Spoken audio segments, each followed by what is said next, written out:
call the meeting to order. Join me by saying the Pledge of Allegiance.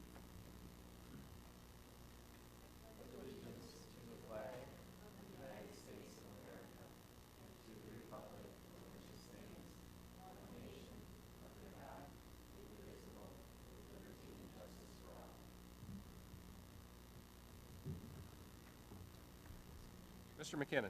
Here. Mrs. DeFort. Here. Mrs. Wynn Stanley. Here. Mrs. Clark Pearson. Mr. Shiflett. Here. Mrs. Wassick. President Mulvena. Here. Tonight we're going to start with the truth in taxation, truth in budgeting hearing. And I will need a motion. So I move the Grand Ledge Public Schools Board of Education open the truth in taxation and truth in budgeting hearing. Second. This is a roll call Roll vote. call. Oh, sorry. Mr. McKinnon. It still needs a There you second. go. All righty. Mr. McKinnon. Yes. President Mulvena. Yes. Mrs. Wassick. Yes. Mrs. Wynn Stanley. Yes. Mr. Shiflett. Yes. Mrs. DeFort. Yes. Hi, Nancy.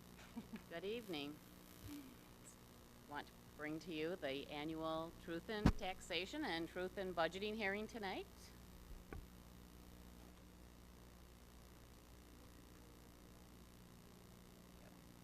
Start with the Truth in Taxation.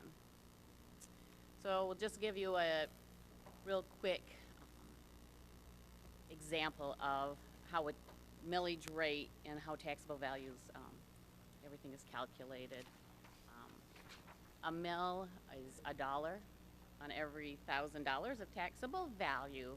A house that would have a $200,000 taxable value with a market value and a taxable value of $80,000 would pay $80 per year. 1 mill, $1 on every $1,000 of that taxable value. Just a quick example. How millage rates work then? It's the taxable value times the millage rate to get the total revenue that the district would receive. Grand Ledge Schools, we levy our taxes. 100% of our operating tax from the city of Grand Ledge and Delta Township is levied in the summer. 50% of the debt and the sinking fund from those two jurisdictions is levied 50% in the summer, 50% in the winter. All other jurisdictions are levied 100% in the winter.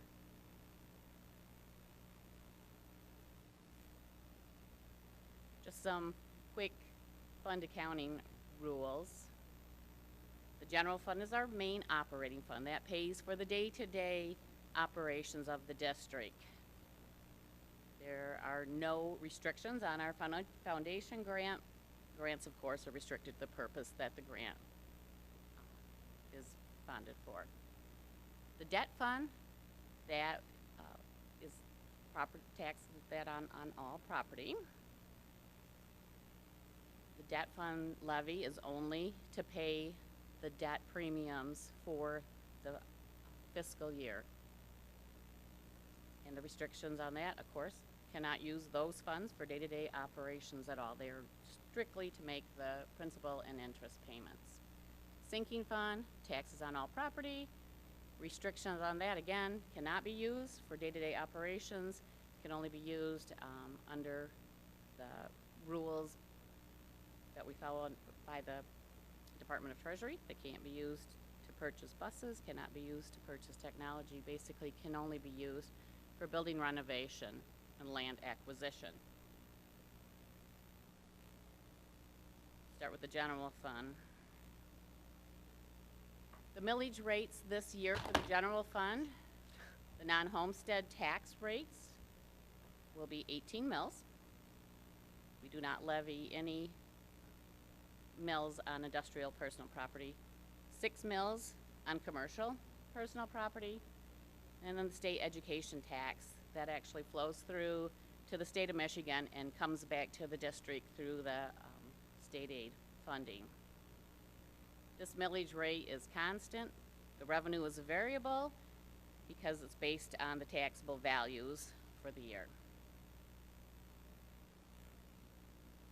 Our debt funds. Our total outstanding debt for 2017-18 is $43.1 million. Taxable value for the Grand Ledge Schools is $1.34 billion for tax year 2017-18.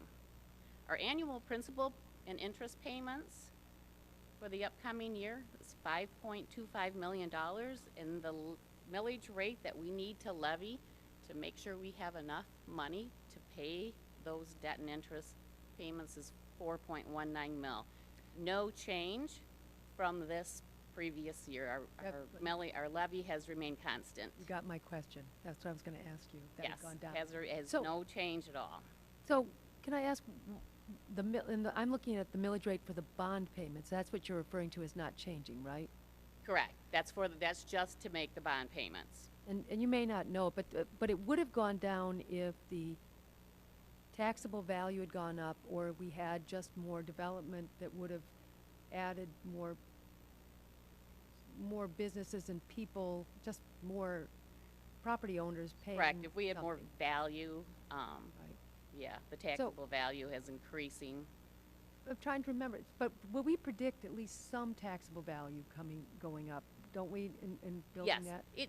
taxable values did go up this year, but at the same time, we want to make sure that we have enough of the levy to make that debt payment without the fund balance ending number in the debts fund being too low. So that's sort of required because there wasn't enough of an incremental increase to change the sort of the cushion that we needed. Correct. But over time, that cushion,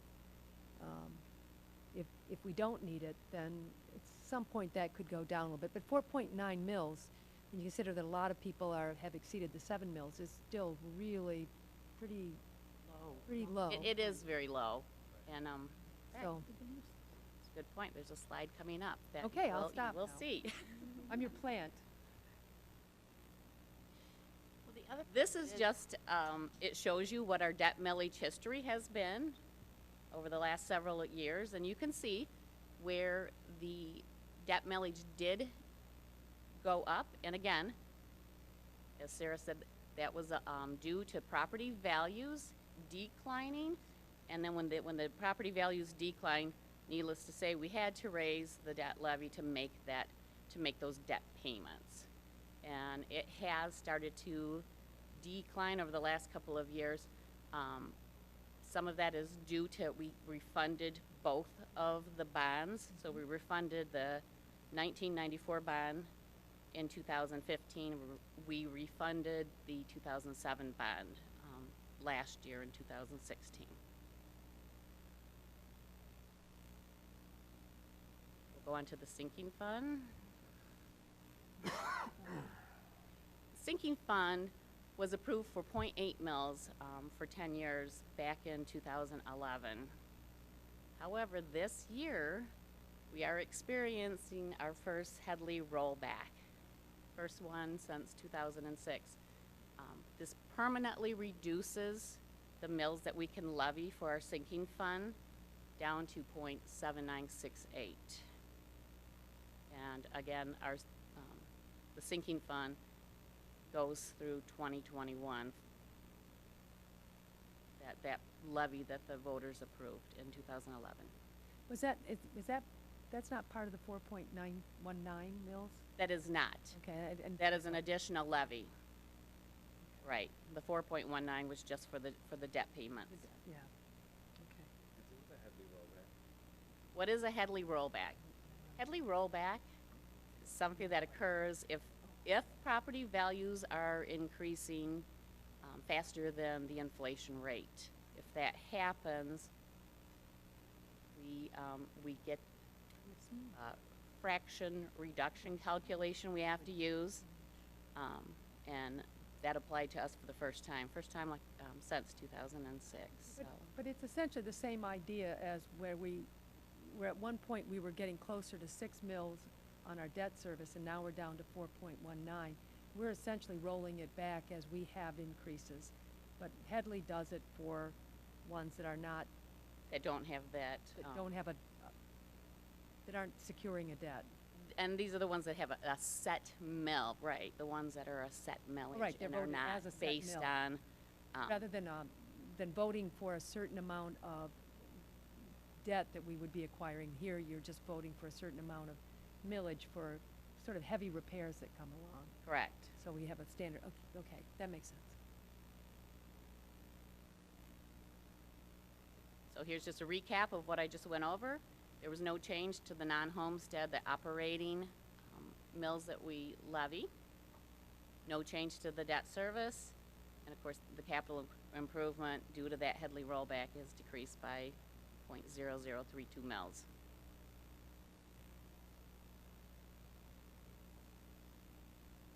Truth in budgeting hearing, we'll move on to that one.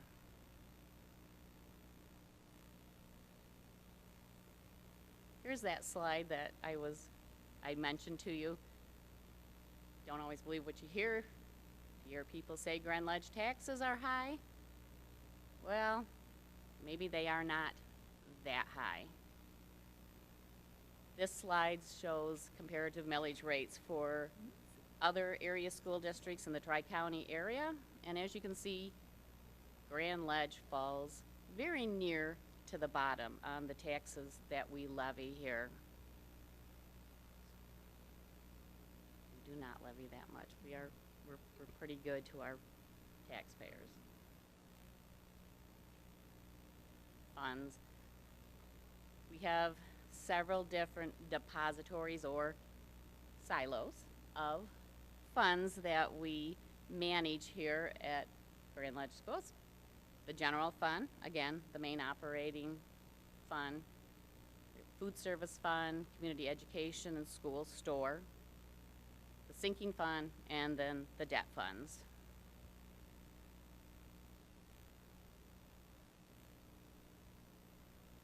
The final revision for 2016-17, we have final revenues of $52,032,037. Our final expenditures, $51,216,000. This will leave us with a surplus this year of $815,214. Our ending fund balance of $5 million will give us a 10% fund balance that's our fund balance compared to our operating expenditures. 10% is the highest we have been in a little while. In my lifetime. It's been a long time. It's a nice increase to see. As we go further in, you'll see some of what makes up that excess. On the revenue side, our per pupil foundation went up to $7,511. It increased $120 per pupil, which gave us additional revenue of $631,000 this past fiscal year. We also received from Eaton Risa a fund balance distribution of $700,000. That was part of the new fund, special ed funding mechanism put in place there. And part of that funding system was that they would not have more than a 2% fund balance. That was their maximum on their fund balance. Any funds exceeding that 2% were redistributed back to the local districts. That's a one-time distribution. And if I could jump in for a second, I don't know if there are people wondering where we are celebrating that we could get up to a 10% fund balance, and at the same time celebrating that Eaton Risa is getting down to a 1% fund balance. But they really are sort of different sort of conceptually. Ours is to run an entire district, and that was because, and I think I saw Jay Bennett in the crowd tonight, who's our representative to Eaton Risa. That was because we were dissatisfied with the amount of services we were getting from Eaton Risa, and they were not managing the services. And so this arrangement is that if they get to, this is only in the special ed funding, that they pass it on to us, then we use it in our special ed funding, or that's kind of our model now. So it's really getting the money out to make sure that there are services on that. The Eaton Risa can have a higher fund balance overall, but in that particular fund, because of the unresponsiveness of them, we've changed the structure of how they deliver those services, and we do some of it, so it goes to us for our delivery. Anyway, I just, or we just get paid because we've already done some of it and they've got an excess fund balance, but we want to keep them, we want to keep that fund at a low fund balance, but that does not mean that Eaton Risa is itself in a low fund balance situation. Correct. We also received some Medicaid revenue that had not been distributed to us from Eaton Risa for the past several years. We did get an extra $90,000 this year. And I wanted to go back a slide. So if you look at the $631,000, the $700,000 we received, and if we went back, if we did not receive those two, if we did not have 100 extra students, if we did not have that one-time fund balance distribution, we would actually be sitting at a $500,000 deficit. So just, Yeah, the Eaton Risa would have wiped out about 90% of that, so, yeah, if we hadn't Right. gotten it. right. I'm glad you went back. Nancy, could you just expand on that Medicaid revenue? Is that something that we should have been receiving, and is something we look for, will We be should getting? have been receiving it every year. It should be an annual receipt of funds. It's a small amount. It is. 25,000, but it is something that we should receive every year. There was a backlog. Is that money earmarked for a specific group of students? You know, it comes from our Medicaid logging that our special ed staff do. Okay. We've paid for the services of that staff, and so. We do, This is reimbursing the services Reimbursement? we've already provided. right, Okay. correct. So, So, Okay, thank you. yes, I think that our general, I don't know if our general fund provided it, but it would have to, wouldn't it have to go back if specific funds provided that and then it's reimbursement, it would have to go back to whatever those restricted funds were, but if the general fund covered it, wouldn't it be open for us to use? and the general fund did cover these expenditures for Okay. the special ed, so it So it does, can it go back goes into into, it goes into our general fund, but knowing that the general fund has paid for the teachers and the parapros that are working with our Medicaid eligible pupils. Okay, thank you.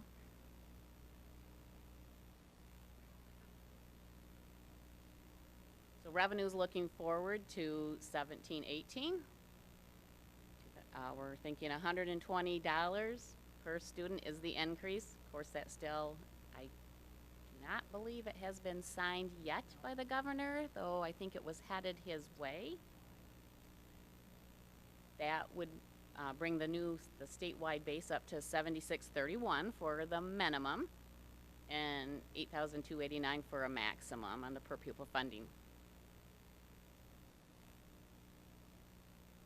Graph just kind of shows you the trend that we've had in our per pupil funding, and needless, you can see we had a big drop in 2012, and we are slowly, finally climbing again. It's taken several years. What does $120 per pupil equate to? It's a net increase of 1.6%. And at the same time, the inflation rate in May was 1.9%. So, yes, we are getting an increase, but it doesn't equal the rate of inflation.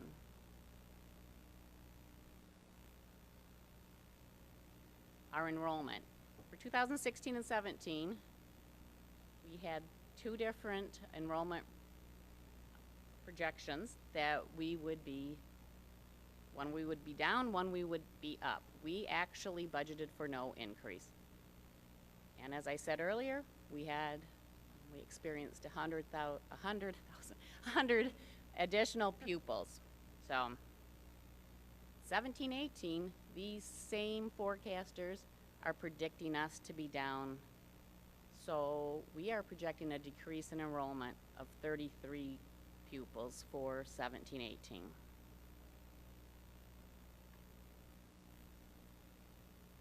Here's the revenue summary for 17, 18. We have base revenues. This is what we ended 16, 17, the 52,032, the 52,032,000. Of course, we are expecting an increase in state aid because of the per pupil funding increase, but also a decrease in the loss of students.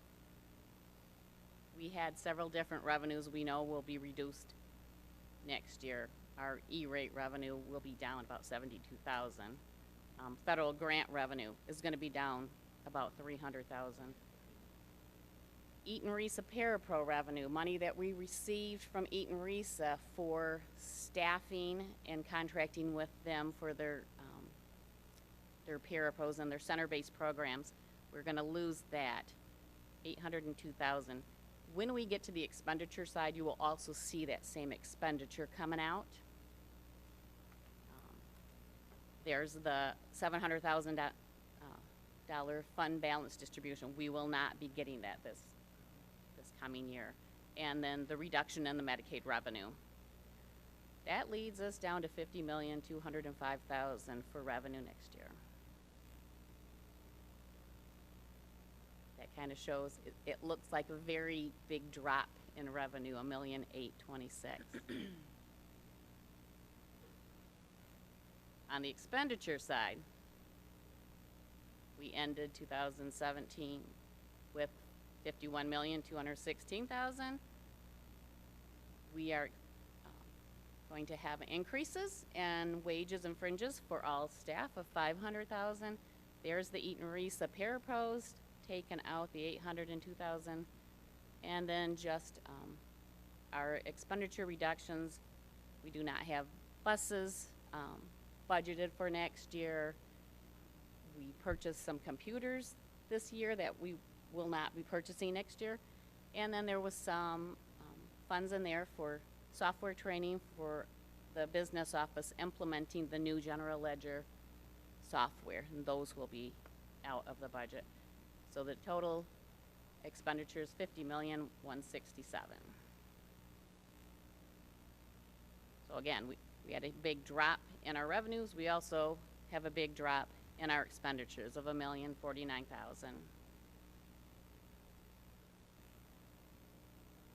So the summary of the 17-18 budget brings all those, the revenue numbers, the expenditure numbers in, and it shows that we will end the year with a surplus of $38,000. Basically, it's flat. We really are not going to be adding to the fund balance next year, so we'll begin with the 10% fund balance. We will end with the 10% fund balance.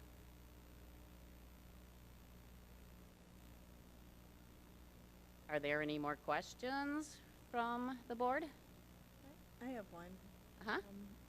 My reading of the budget shows $210 per first grader and $25 per high school student being factored into.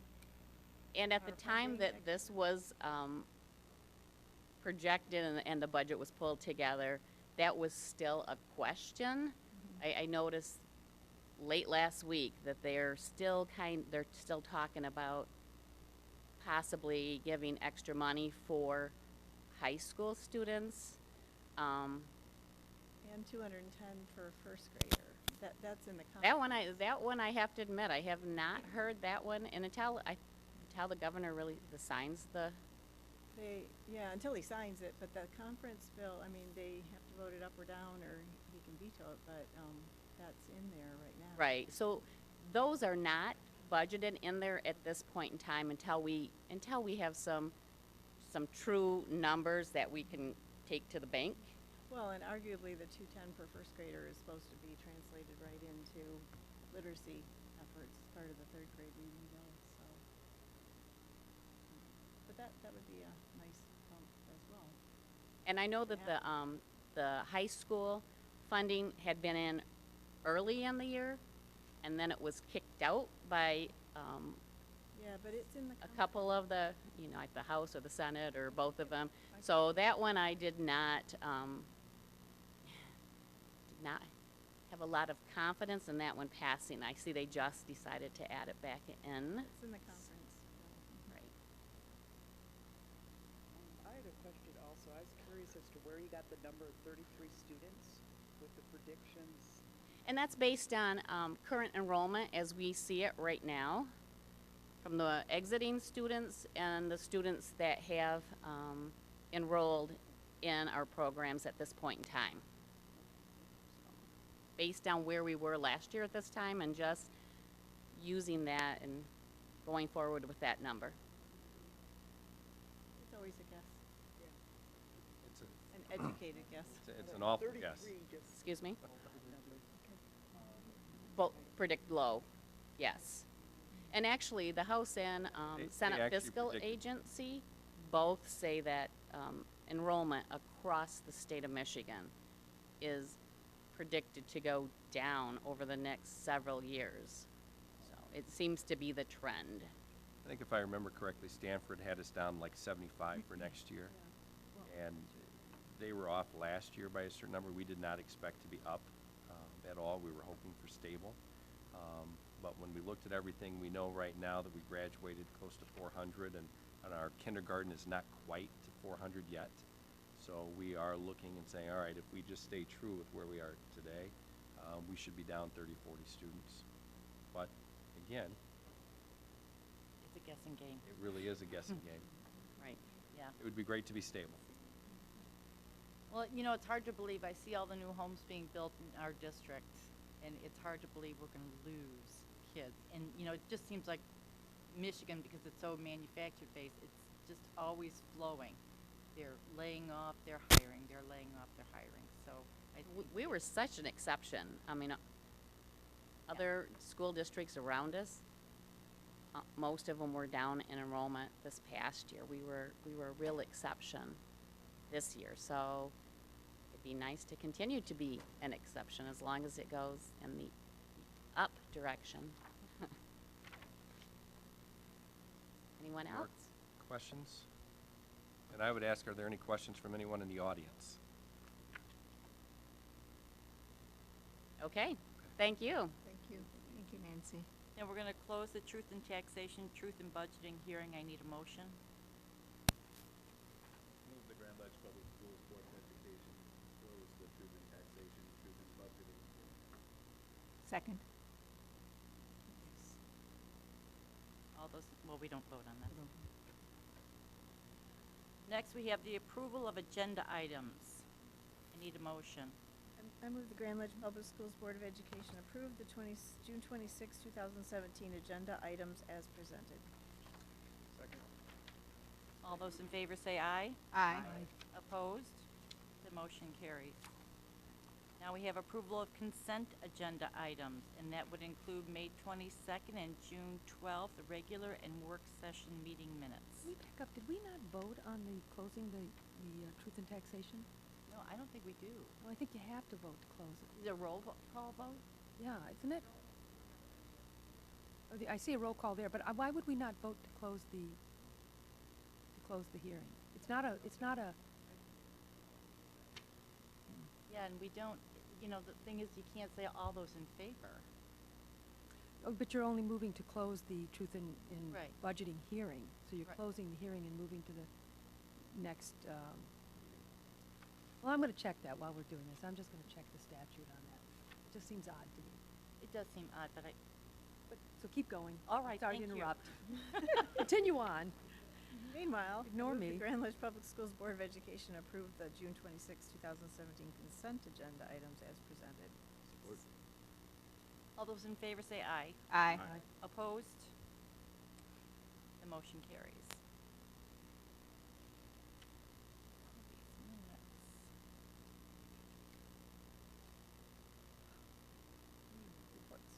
Yes, we have reports. First, we're gonna begin with the Capital Connections report. John? I have a very limited report today because the most important thing in the world is that the budget has been passed by both chambers and awaits signature from the governor.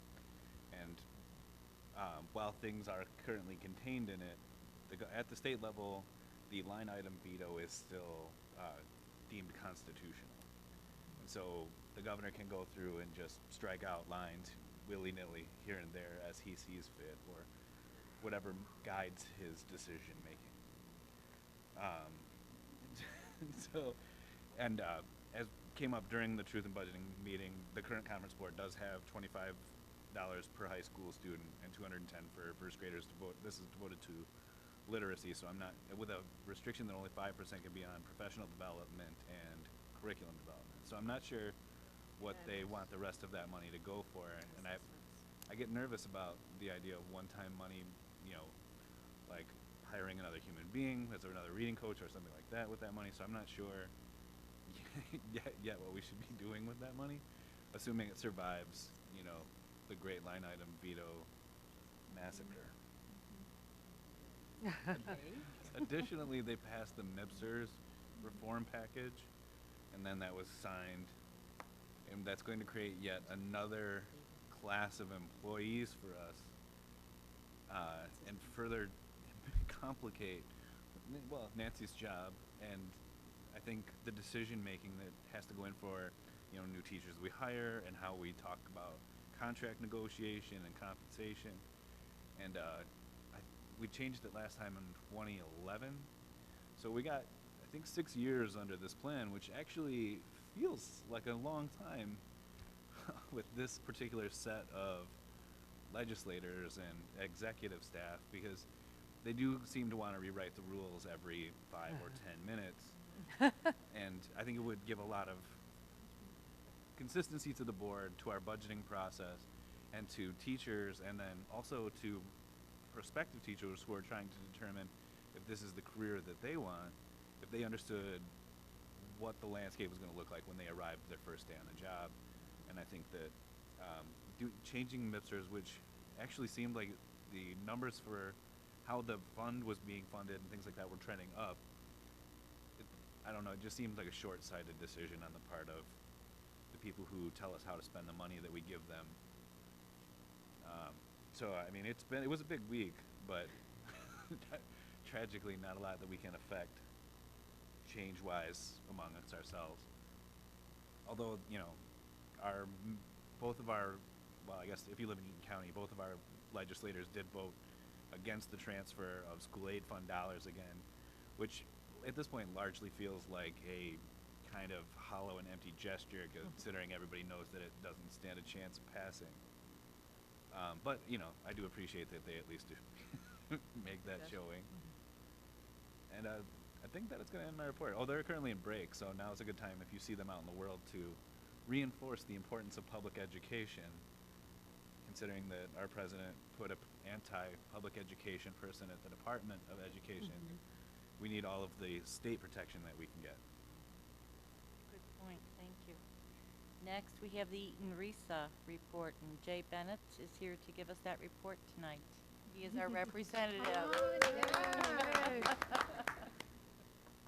It's been a while since I've done one of these from the cheap seats, from this side of the table, but I will do my best. I'm not even going to abuse my microphone privileges. I'm going to stick right to the report. I'm going to wait for public comment for the rest. All right. So we had opportunity during our last board meeting to meet two new administrators. Both have come over from the Ingham ISD, and that is Sean Williams, who will be our new Assistant Superintendent for Instructional Services, and Jennifer Smith McCaffrey, who will be our new Early Childhood Supervisor. We did approve the budget for the ERISA at our last meeting. We also approved 3 relevant Academy board members, 2 reappointments, Joel Young, Mike Bruce, and then a new appointment in Beth Boyd. What else we got here? We have taken over employment of paraprofessionals from Grand Ledge, as I'm sure you are aware. We are going to attempt to hopefully get a new playground in place before the fall for it's the Packard Playground. We're going to make some improvements to that, make it a little bit more accessible and relevant to a variety of our special education students. So that's hoping to be done before the beginning of the school year. We also were awarded a $56,000 CTE grant that will be used for some purchases.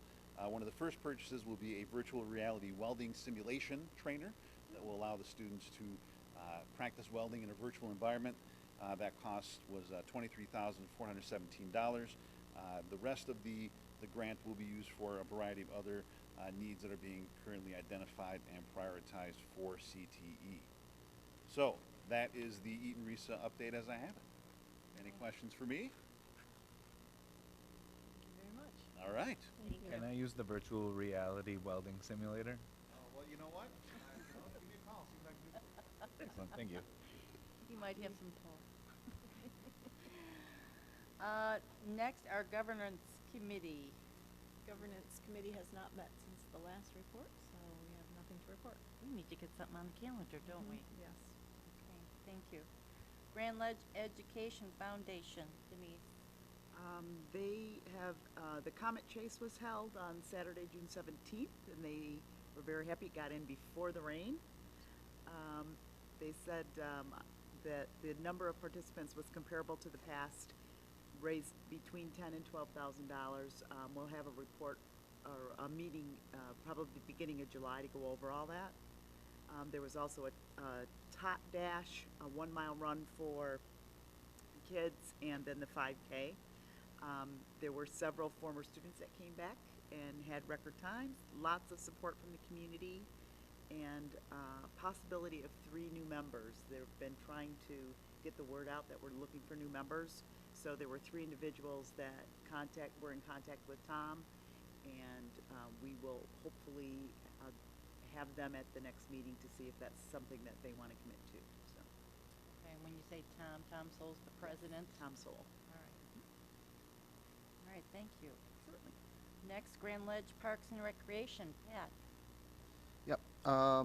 At our last meeting, we talked about the 2018 Earth Day cleanup at Oak Park, and just some of the groups that would be invited, including the Rock Climbing Club, community groups, school groups, boys and girls, the scouting groups.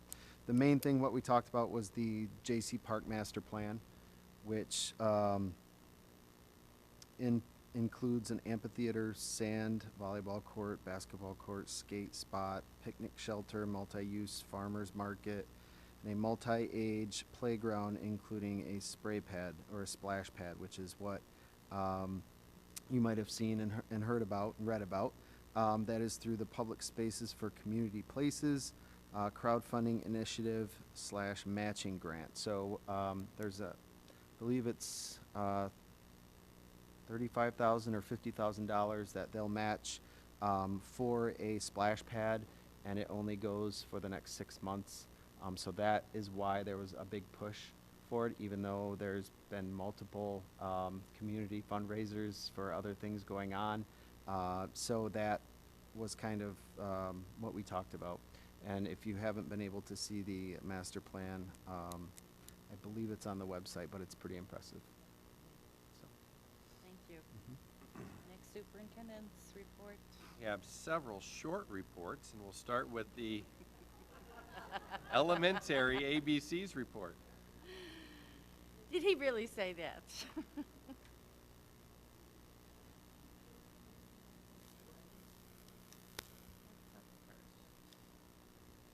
All right, we'll try to keep this short and sweet. For our elementary trimester 3, 2016-17 ABC report, we're going to cover attendance, behavior, and curriculum.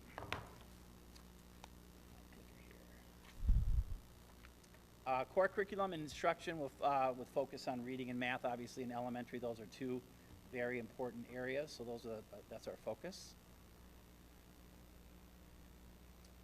First of all, Neff Elementary School. As you can see, our percent of students in dibbles and also suspensions, and also attendance will be coming up in a little bit. We had, trying to see where, I'm trying to figure out this lines up. Proficient, we had, is that correct there? That doesn't look right to me, the proficient. Is that right? I can't read that. That's maybe because I couldn't read it. Okay, that's 80%? 80%. Gotcha. But it should be 80. Yeah, I just couldn't see it from here. Sorry, I don't think my eyes are very good anymore. 80%, 14% at intense or strategic, and 6% at intensive. Sorry, I couldn't read that.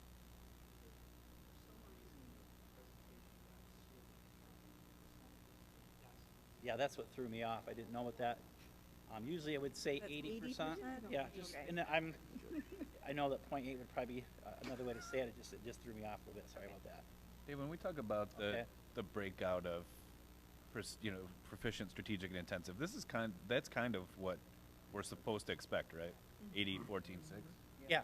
That's what I thought. That's That's- statistically about that's- almost what you want. It's usually 18, 50, 80, 15, 5. We were at 80, 14, 6, so pretty close.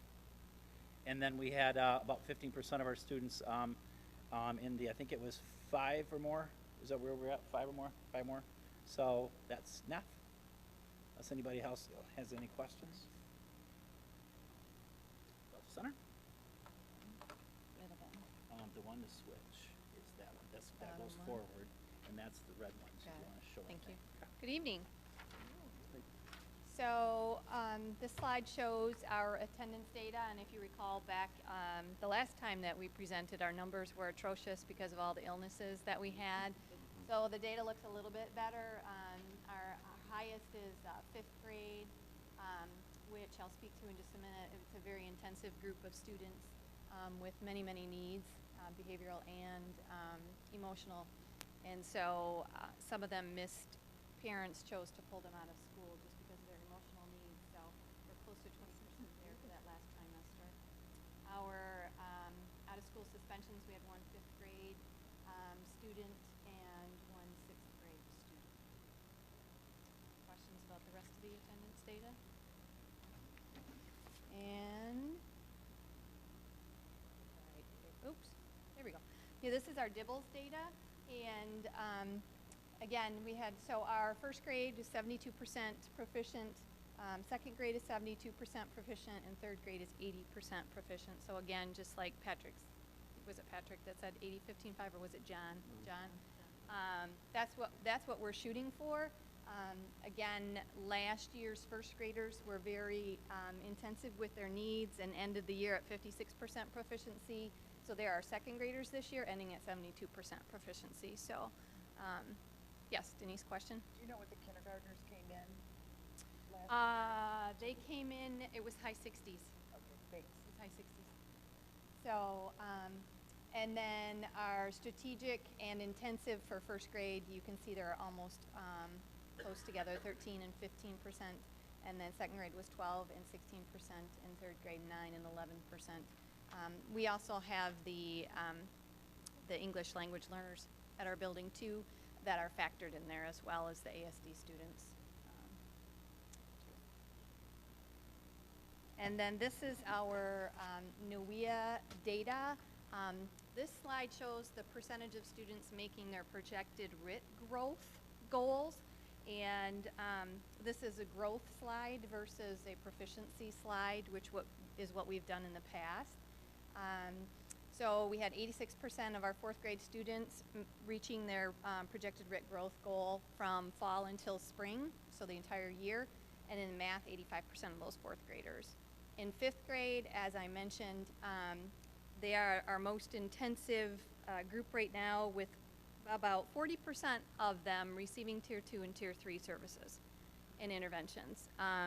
We have the highest population at 5th grade of our Tier 3 students in resource, so much that we have 17 students, so one resource teacher is going to be taking them on in 6th grade next year. So trying to meet their needs as best as possible. And then on top of it, like I said, the emotional needs.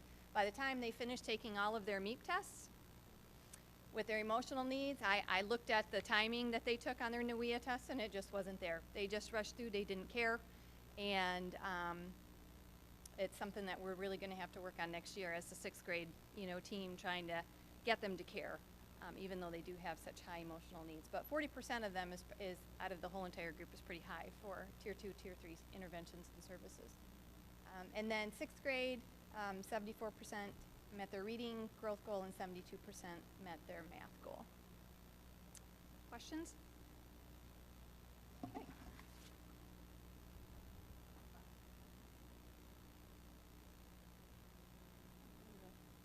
All right, very nice. Okay, so here we go for Beagle. Once again, our attendance data is very similar to what it is consistently. About 20%-ish, 20 to 25% of our students are chronically absent, and we are in the process of sending letters with all of these students. Several students are in the Eaton County Truancy program. We've had 3 parents who have been sent to court over it.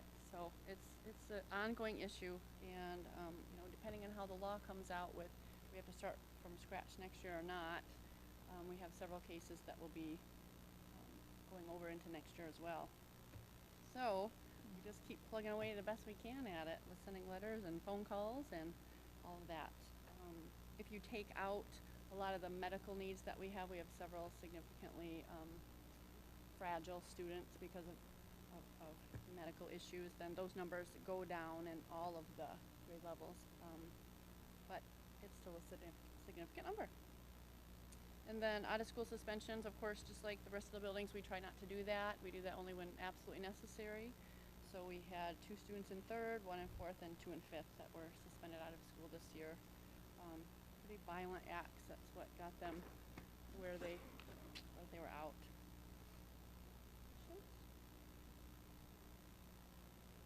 Okay, so proficiency on DIBELS. We do DIBELS 1st through 3rd grade, just like the other elementaries who are 1st through 6th grade. So when we're talking proficiency, we have 74, 72, and 80. Strategic, 14, 14, and 15. And intensive, 11, 14, and 5. Our 3rd grade is just about perfect right there with 80, 15, and 5.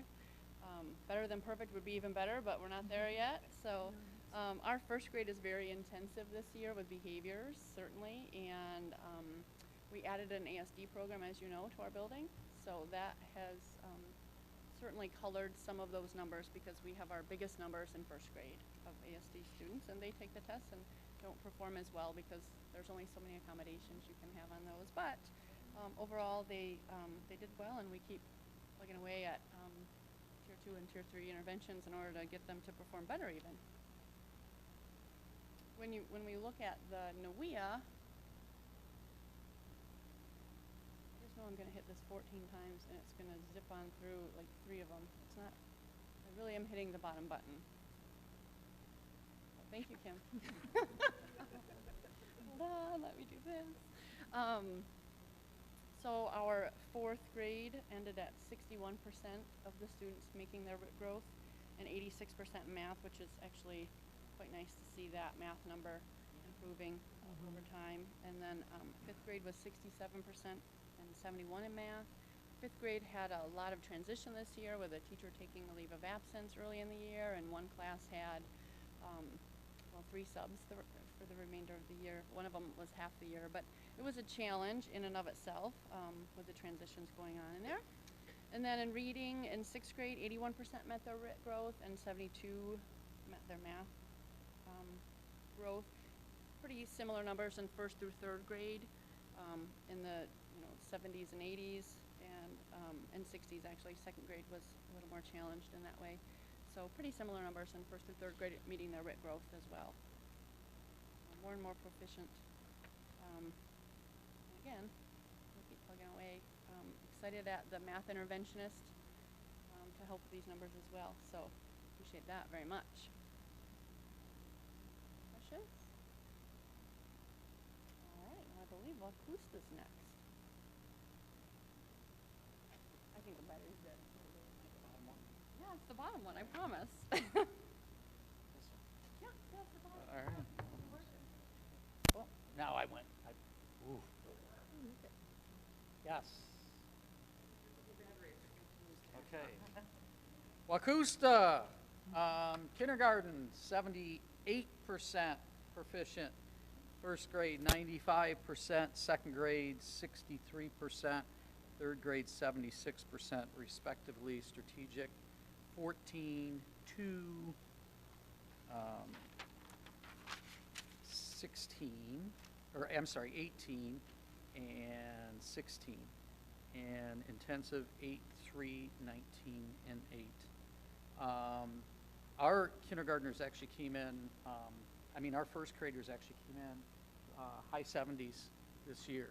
So I talked about that, I think, in the first meeting, that it was really making a big difference. And when they come in that high, then that only means that, we have less work to do and can really take them to the next level. Second grade area that we're working on. Not happy with those scores, to be honest with you. We're working on attendance across the board. Top number is the number of students. Bottom number is the percentages. 14% kindergarten, 6% first, 10% second, 14% third, 11% fourth, fifth grade was 11%, sixth grade was 10%. And then out of school suspensions, 1 student in first grade, 1 student in fourth grade, 2 students in sixth grade.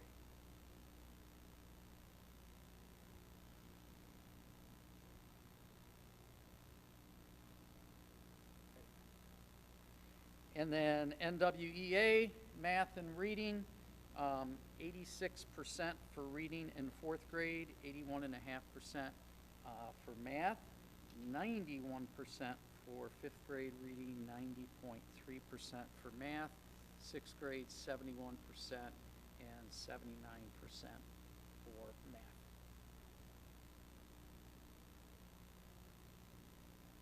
Question? Those are great numbers. Kids and teachers, so. And just quick 2 things, sixth grade, just so you know, 1 teacher teaches all the math, and then everybody teaches their own reading. Looks like that fourth grade went up significantly over where it was last year. Did you have a staff change in fourth grade from No, last fourth to grade this was year? really good last year, too. I'm looking at Jim right behind you. We did upgrade, though.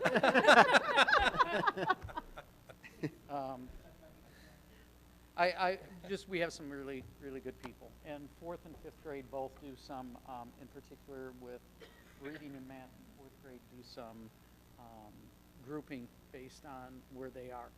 And so I wouldn't suggest that for all the grade levels, but it's really proved to be advantageous for our fourth and fifth graders, where if you have the lower kids, you have smaller numbers, higher kids, you have larger numbers, and it's worked out well. Mr. Willow Ridge. Yes, I was the weak link in the fourth grade group last year, apparently. So looking at this today, looking at the absences, we still had a little bit higher numbers than we preferred. I think the secretaries were talking about that this was a particularly high year for truancy issues, which was something we were wrestling with all year, and I got to know Harriet Dean quite well this year, and she works for UBC for those that don't know her. So I'm dealing with that, and we also had a couple that did go to court as well. So it tapered off as time went on, other than the vacations at the very end of the school year, which had its factors as well. And then in terms of suspensions, we just had a couple fourth graders over the course of the third trimester. Any questions on that? All right, again, looking at the DIBEL scores, first grade ended up at 93% proficient, and then we had the 3% strategic and the 4% intensive, which was phenomenal, which was excellent, really pleased. The first graders, the incoming first graders, they came in at about high 60%, so that was a great growth. I'm really pleased with that. They did an excellent job. I have phenomenal staff out there, so it's just kudos to them. They make me look good in situations like this. So second grade, again, 89, 3, and 8. Once again, in terms of those proficient at core, we're seeing that trend that's above that gold standard. And so I know that the second grade group was particularly really working on that intensive group, that 8%. We'd rather ideally see that flipped in strategic, but still made great growth from where they started with. And third grade as well. Again, excellent teachers do a great job, 89, 9, and 2. So really did a wonderful job. Questions on that? Okay, we're moving right along. All right, So for fourth grade, again, looking at the the growth, making the RIT growth. Fourth grade, 86% in reading, 92% in math. Was really happy to see that. Fifth grade, 93% in reading, 50% in math. That's an area that I want to work on for next year with the fifth grade. This year we had a teacher teach all of the math, and we're reworking that structure for next year to address that. And then sixth grade, the reading was 88% overall, and math, 83. So overall, I was really pleased with how that went in terms of meeting that growth model. Questions? All right, great. Thank you very much. I have a question. It's not so much for you, but I guess for you and Steve. Is there a reason why we're only looking at NWEA data for 4 through 6 and not 1 through 6?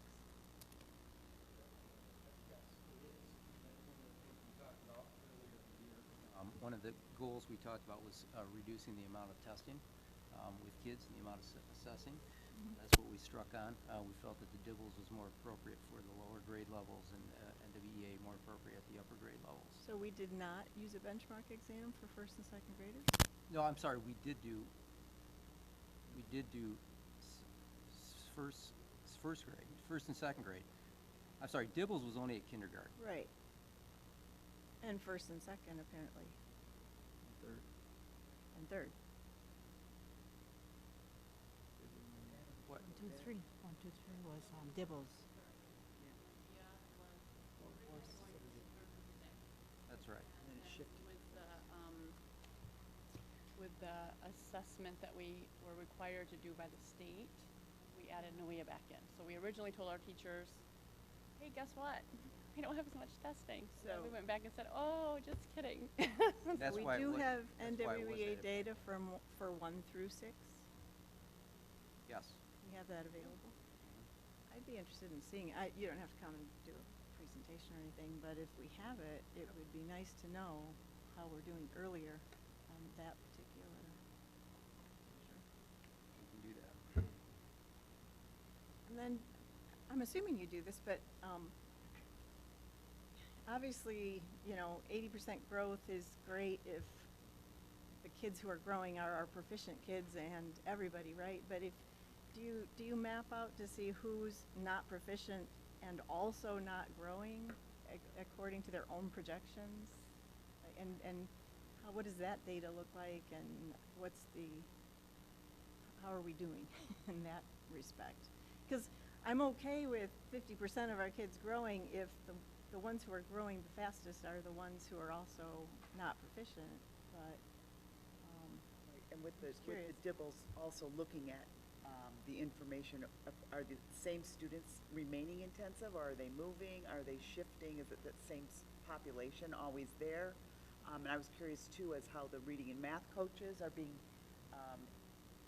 are you seeing encompassed anything? in that plan where you see problem areas, and at what point in the year that may be addressed if we're doing it 3 times a year? I can tell you in kindergarten, we do look at the students who, all the buildings look for DIBELS, the K through 3, and we meet 3 times a year. We look at the students who are doing well and the students who are not, and we talk about what else can we do to help students out. That's for sure. That's already in what we do. I can't speak for the other assessments but for DIBELS, that's for certain that what we do. We want to make sure that we're trying to figure out what our students aren't doing well. In NAP this year, central office was gracious enough to allow me to have a little extra time with a teacher assistant. So the kids were kind of on the cusp.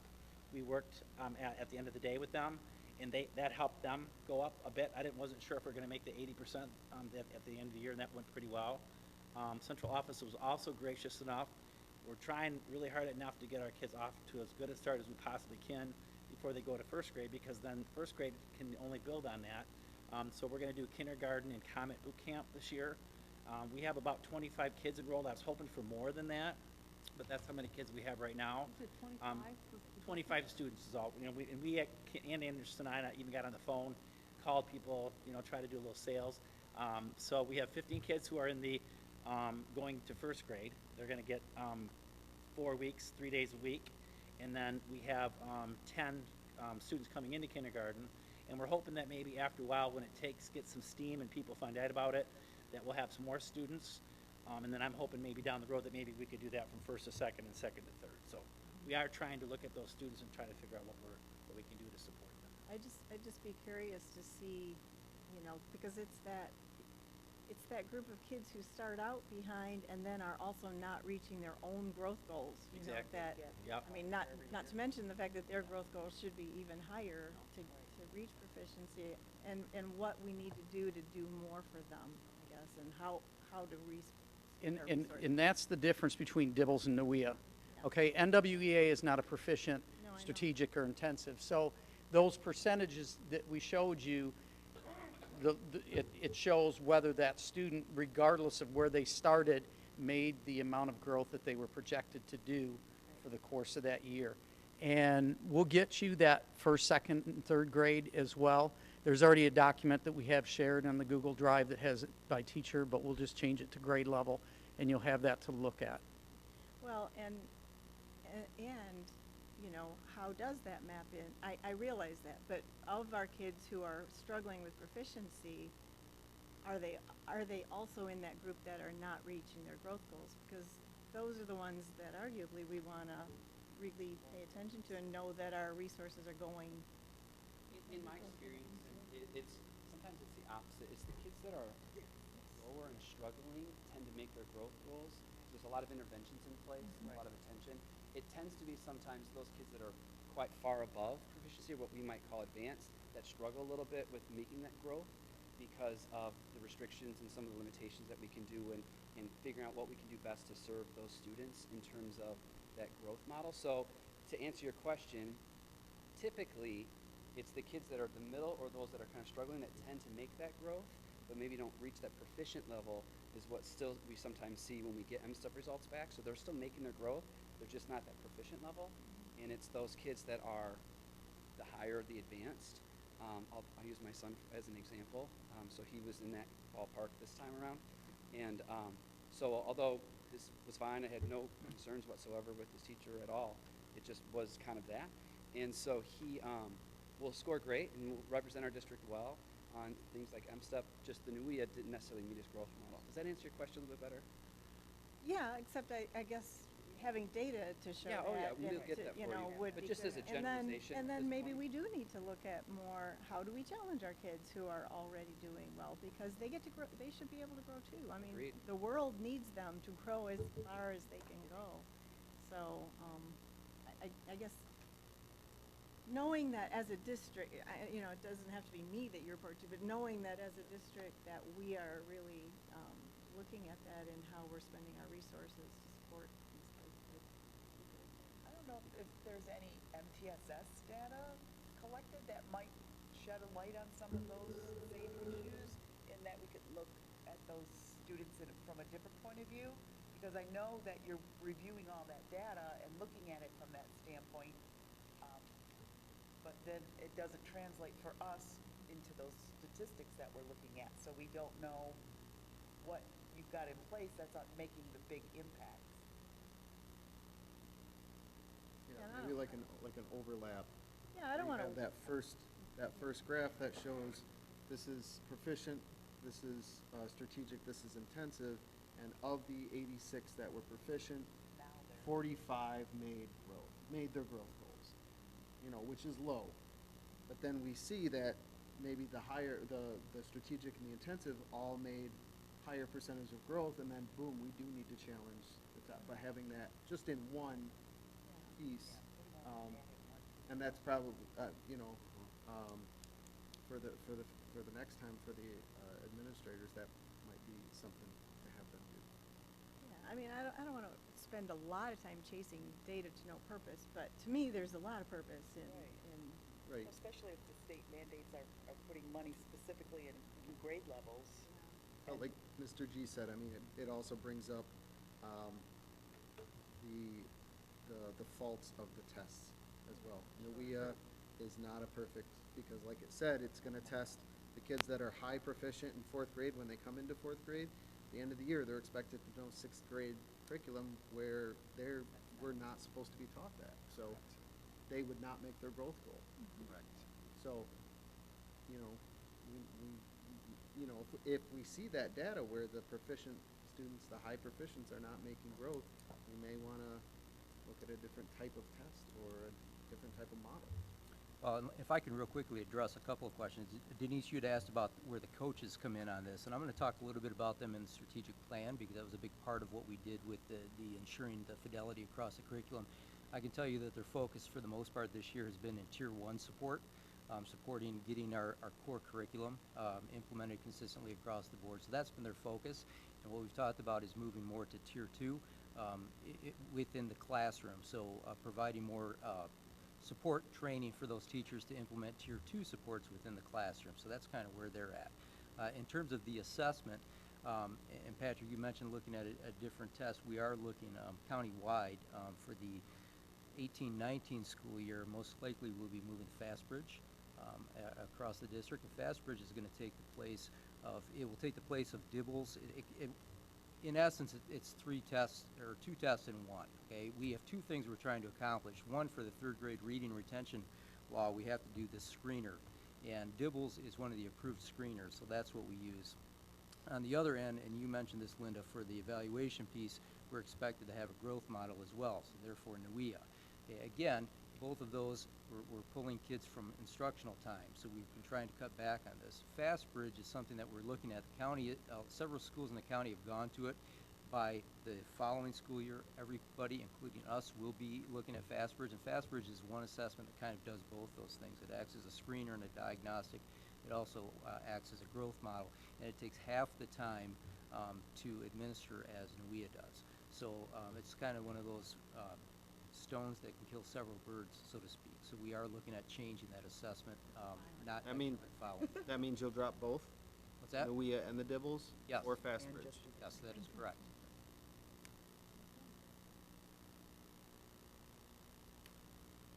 I know we move the goalposts pretty much every time. So, No. you know, thanks. I was gonna say thanks for putting in the effort every trimester to come in and incorporate the suggestions that we made the previous trimester. I appreciate it. Thank you. We can bring back the MTSS process that we have shared with you guys. Oh, no, no. I mean, no, it's not it's not about telling, reciting all of the stuff you're doing. It's more like, where do we need, are we putting our resources in the right place? Are the right kids getting help? Are they advancing the way we thought we would? And are the interventions we've already put into place doing what we expected them to do? Well, and I think you have a point, because one of the criticisms of NUIA was from our teachers, and I had the same criticism. Patrick, you said it. You're high kids. Right. You are teaching the curriculum with fidelity. You're supposed to differentiate, but how do you provide them with 2 grade levels above material that's going to be tested on the NUIA to show that they've made that growth? And so teachers are, they're walking that line of, I'm teaching what the curriculum tells me to teach, rather than, I know this child is a high kid, I can't have separate sessions with them teaching vocabulary that's at a 9th grade level when they're in 6th grade. And so we do have that issue. All of our interventions are for our low kids. Yeah, and I That's where our interventions are at, so, and I responded to another parent today, and Steve knows that, about, parents that want their child to skip a grade of math and go into, the following year and so forth, and, sure they have strengths, but skipping a year of math, what else can we provide their child with? Yeah, and I think, I would argue that it's not a problem with the test. It's just the way school is structured in our state and in our city, and and we would have to do something very, very different to change that model for kids. I don't think the test is wrong. I think the test shows us our weakness, but that's not a problem for us to solve tonight, And real quickly a again. problem you can solve by yourself either. Real quickly again, back to the coaches, Denise. When I say Tier 2 is going to be a point of, it's really differentiation for both the lower kids and the upper kids is what we're talking about. So that's what we're looking at. So a lot of the work they're going to be doing with teachers next year is how they can do that within using the materials that we have, Journeys being our reading materials that we use, how they can use that. So. We've had wonderful meetings for our gate analysis meetings when they are available, and because at that meeting we talk about our Tier 1 instruction, what that looks really problem solve as a team and, you know, what's working in your room and really collaborate in that way, but also look at interventions for when it's not working. And so they were invaluable to that as well, just having a perspective. And, you know, they were in classrooms all across the district and all across the buildings and really very helpful.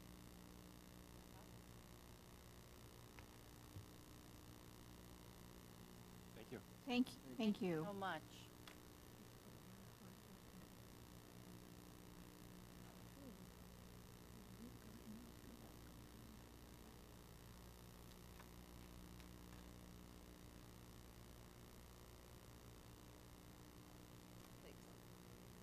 Good evening. Hayes Middle School, ABC report. Kim, I'm gonna, it work? So again, this just talks about the ABC report. I apologize for the redundancy. You guys know what we're doing. We are presenting second and third trimester. We did not do our second trimester data. So, absence summary. We have a lot of absences. Pardon? There were second trimester for sure. 7th grade, first trimester, we had 53 and 88. Second tri, 40 and 35. And third trimester, 59 and 72 students absent. So significant. However, when I totaled up the numbers from the previous years, in 2014-15, a total for all 3 trimesters, there were 392 absences. 15-16, there were 505. And then this year, there were 347. So it is reduced. It just doesn't look like it when you're looking per trimester at the number of absences. Students with 5 or more absences has decreased each trimester, significantly second trimester. So this is any one student that had 5 or more absences. It's still pretty significant. Through MTSS, we look at those students, and Mr. Cushman does the truancy piece and has done a really nice job this year of sending out warning letters.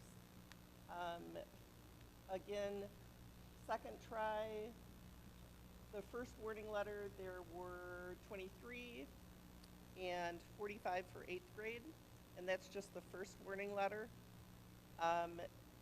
Second warning letter, there were 14 and 21. Third try, I'm sorry, didn't mean to skip over that.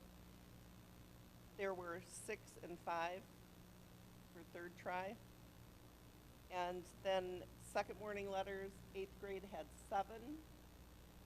Third warning letters, 4 and 11 for second try. 1 and 1 for third. And then actual referrals to the TIP program. There were 2 7th graders, second try, 7 8th graders. And then third try, 2 and 7 again. Some of those students too were actually fast tracked. Some of those kids we had heard from people in the community that they were out purposefully and maliciously. So some of those kids were actually fast tracked to what we would call the TIP referral program, where we send them right to Harriet. We don't wait and belabor it and just do a warning letter. You know, if we know it's going to be an issue, we try to get them in, especially before that May cutoff. Usually in May they stop doing the referrals and hold it for next week. And that was one change this year. She carried it all the way through the end of the year. There was not a May 1st deadline where we could send referrals, which was really nice. I know they're inundated between elementary, high school, and middle school. So she did a really nice job. We have numerous students that ended up with court hearings, or referee hearings.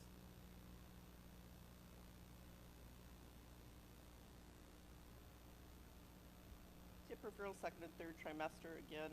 That's the actual referrals to the TIP program. And in 2016-17 we had multiple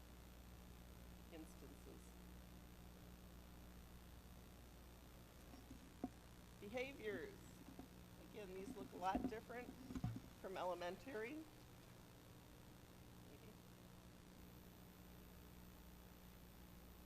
Discipline referrals for second try, we had presented the first try. You have that information, I believe. Discipline referrals, second try, 7th grade had 84. 8th grade had 38. Third try, 134 and 206. And if you look at the bottom, the asterisk, 7th grade of those 134, 52 students account for the 134 referrals. 12 students account for the 17 OSSs. 8th grade, 79 students account for 206 referrals. 15 students account for 25 out-of-school suspensions. So just some information there. In-school suspensions, second try 13 and 14, third try 18 and 42. And then out-of-school suspensions 7 and 8 and 17 and 25.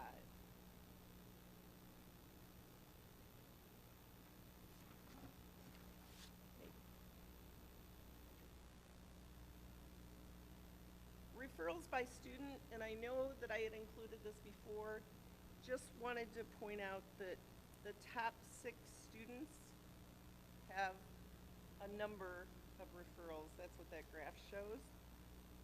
And then same thing, one student had 22.73% of the referrals. And it just kind of works its way down from there.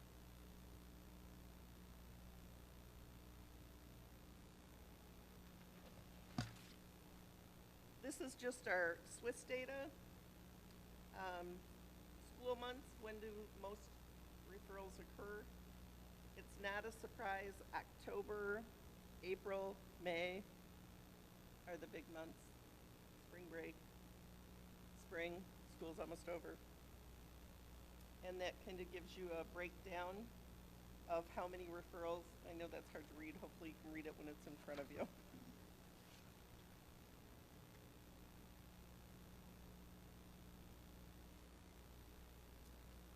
And again, referrals by problem behavior.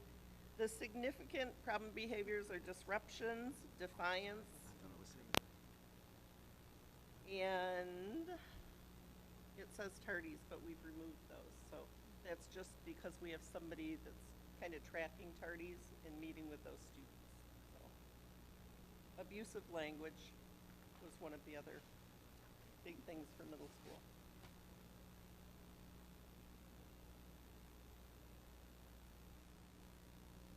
Course completion.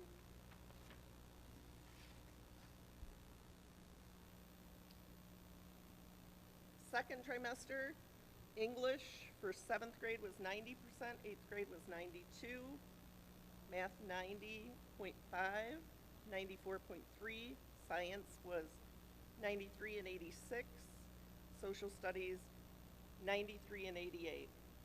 The previous year is below that, second try. Numbers are close, may have gone down a little in 8th grade English and up in math. The digits program might have be some of the rationale behind that. Third trimester, 7th grade 92.05, 8th grade was similar. Math was 93.26%. In 7th grade, 8th grade 95.3%, science 93.98%, and 8th grade 89.6%, social studies 94.46%, and 91.8%. Any questions on that? Is English then a combination of reading and writing, or? Yes. Okay. Yes.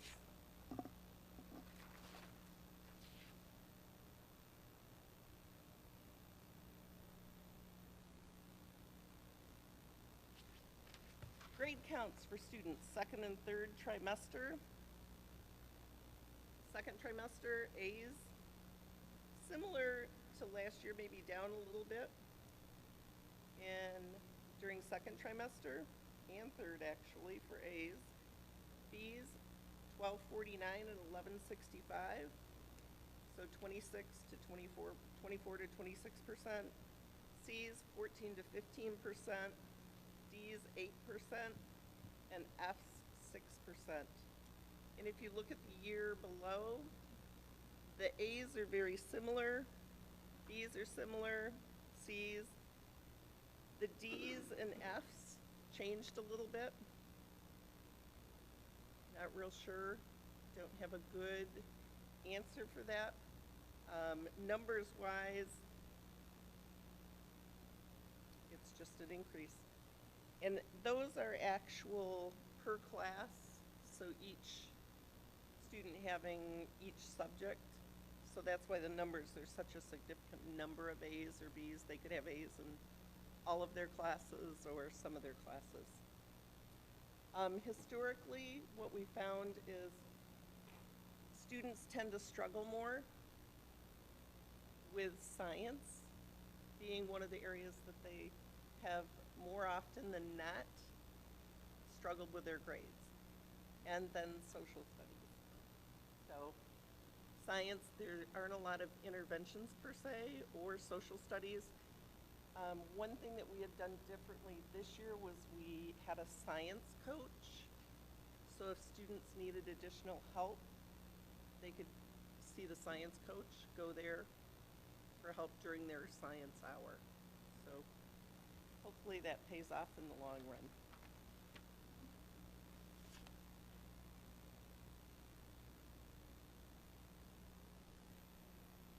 And NUIA. We did fall to spring. We also did the winter assessment. Looking at the numbers, our students went from 223 in the fall for 7th grade for math, and increased 6 RIT points to 231. And I believe the suggested number for 7th grade was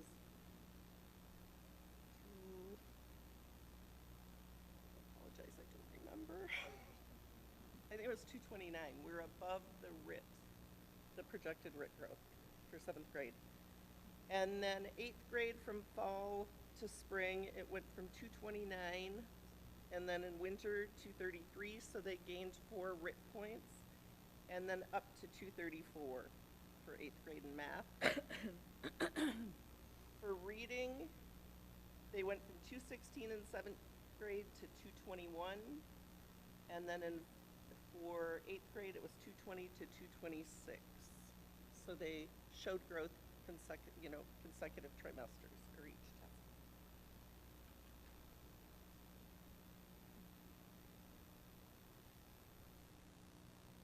Questions?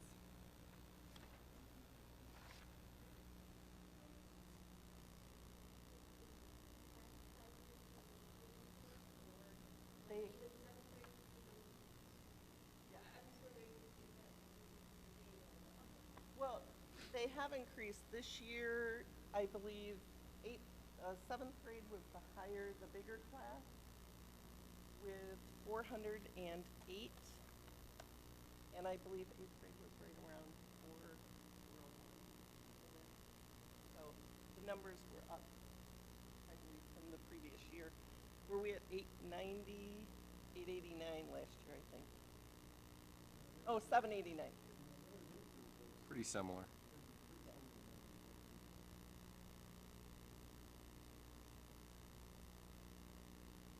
Any other questions? Thank you. Thanks.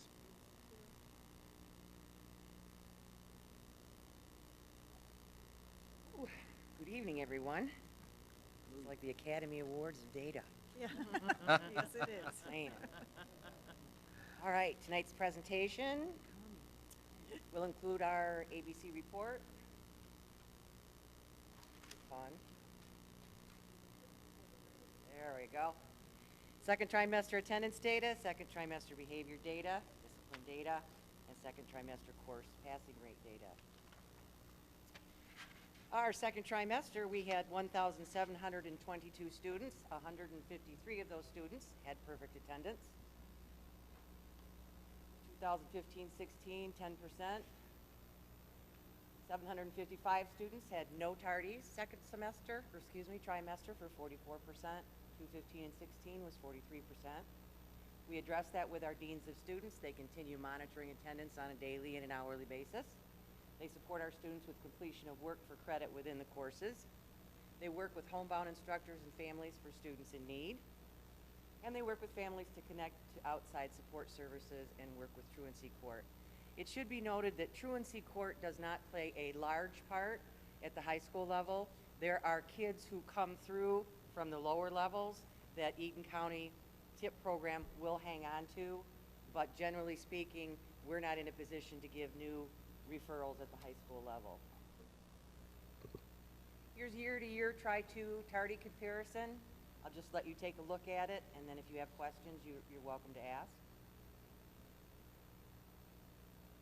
In these documents, these graphs, we get to see what the trends are and where we need to be concentrating on.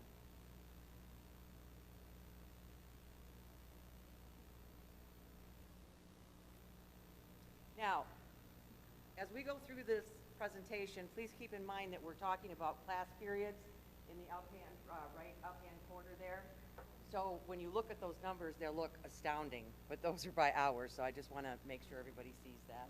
And you can see the comparison between the trends over 13, 14, 15, and 16 averaged out at the end. So these are absences unexplained. An unexplained absence could be parents just don't call in. An unexplained absence could be your body's not in the building in a chair where it's supposed to be. Unexplained absences by the hour. And you can see where we get our senioritis. Yes. Yeah. Painful.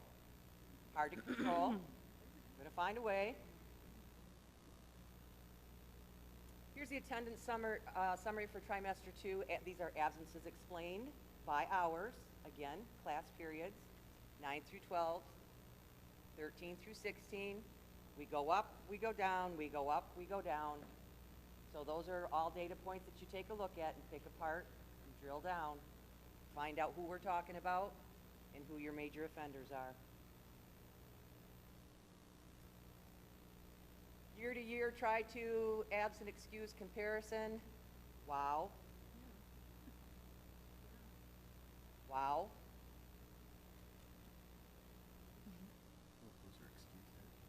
Students involved with office referrals, grade levels 213 through 216, 17, 9th through 12th. These are all attendance, in-school probation program kids, kids with aggressive behavior, or Grand Ledge expectation discussion. We're relatively happy with that data. It's a big building. There are a lot of kids. We work very hard.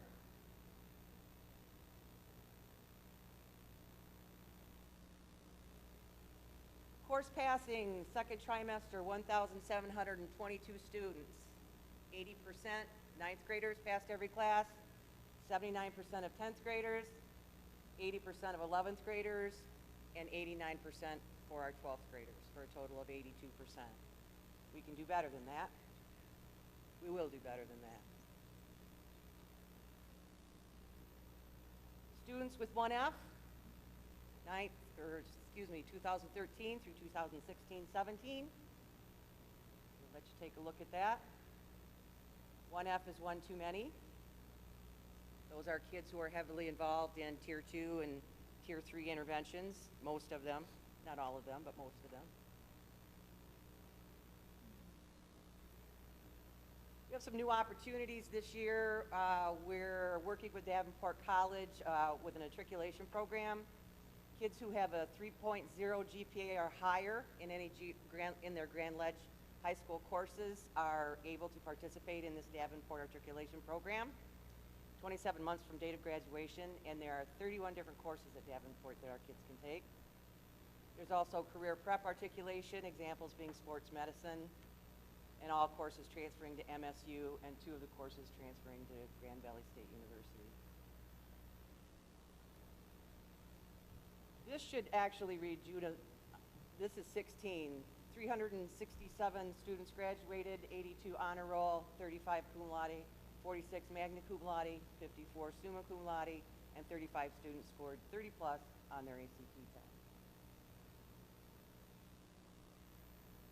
Looking forward, we're going to continue Tier 2 operations for students requiring extra reading and math supports with our intervention programs, processes, and our help rooms. Continued initiative of post-MMC course options, continued opportunities of post-high school connections for students, continued family support and connections to outside agencies. The last one is always, always, always one of the greatest challenges for us because we don't find a lot of those services for our kids. We are very, very limited, and our families are very limited with the community support. So we're always looking to bolster that in any way that we possibly can.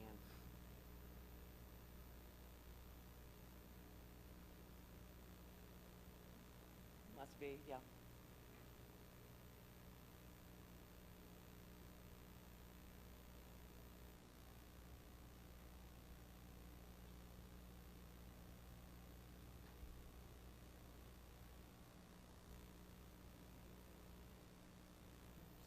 Attendance for third trimester, 1,691 students. As you can see, it's the normal trend to lose some students between the beginning of the year and the end of the year. It's not a trend we like to see, but we do see it. 163 of those students had perfect attendance for their third trimester for 10%, and 768 students had no tardies third trimester for 45%. 15-16 was 47%. And there's the trend in the graph. Yeah.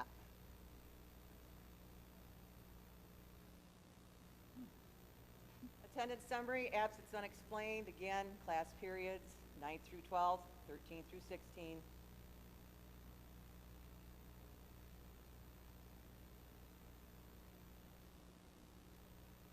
Unexplained absences by hours, right there.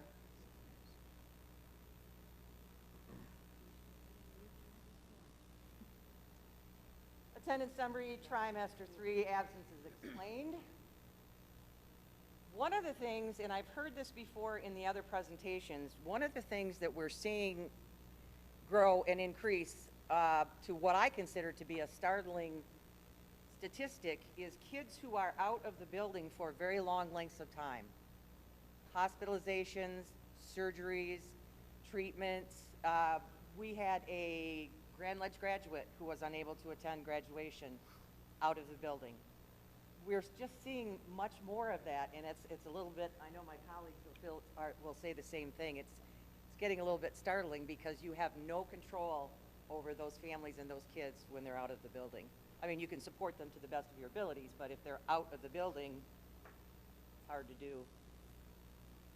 Year-to-year comparison.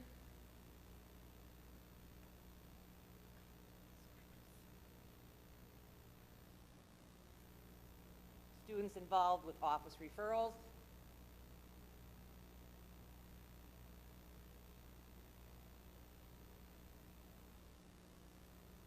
Course passing, we're a bit more pleased at this third trimester than we were second, but we'd like to move those numbers well into the second trimester and have these higher for the third next year.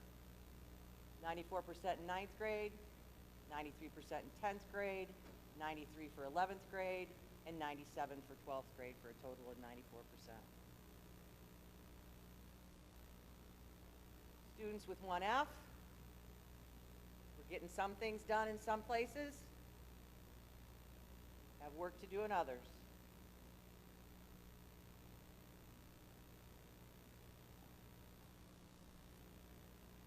Students failing one or more courses, more work to do there as well.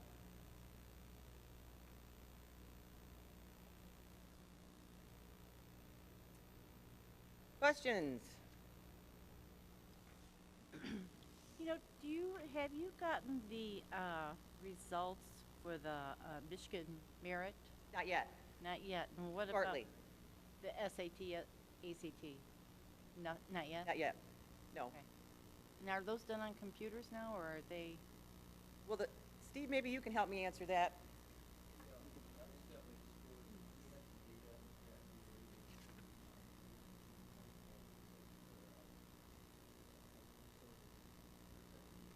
Mm-hmm. You talk about.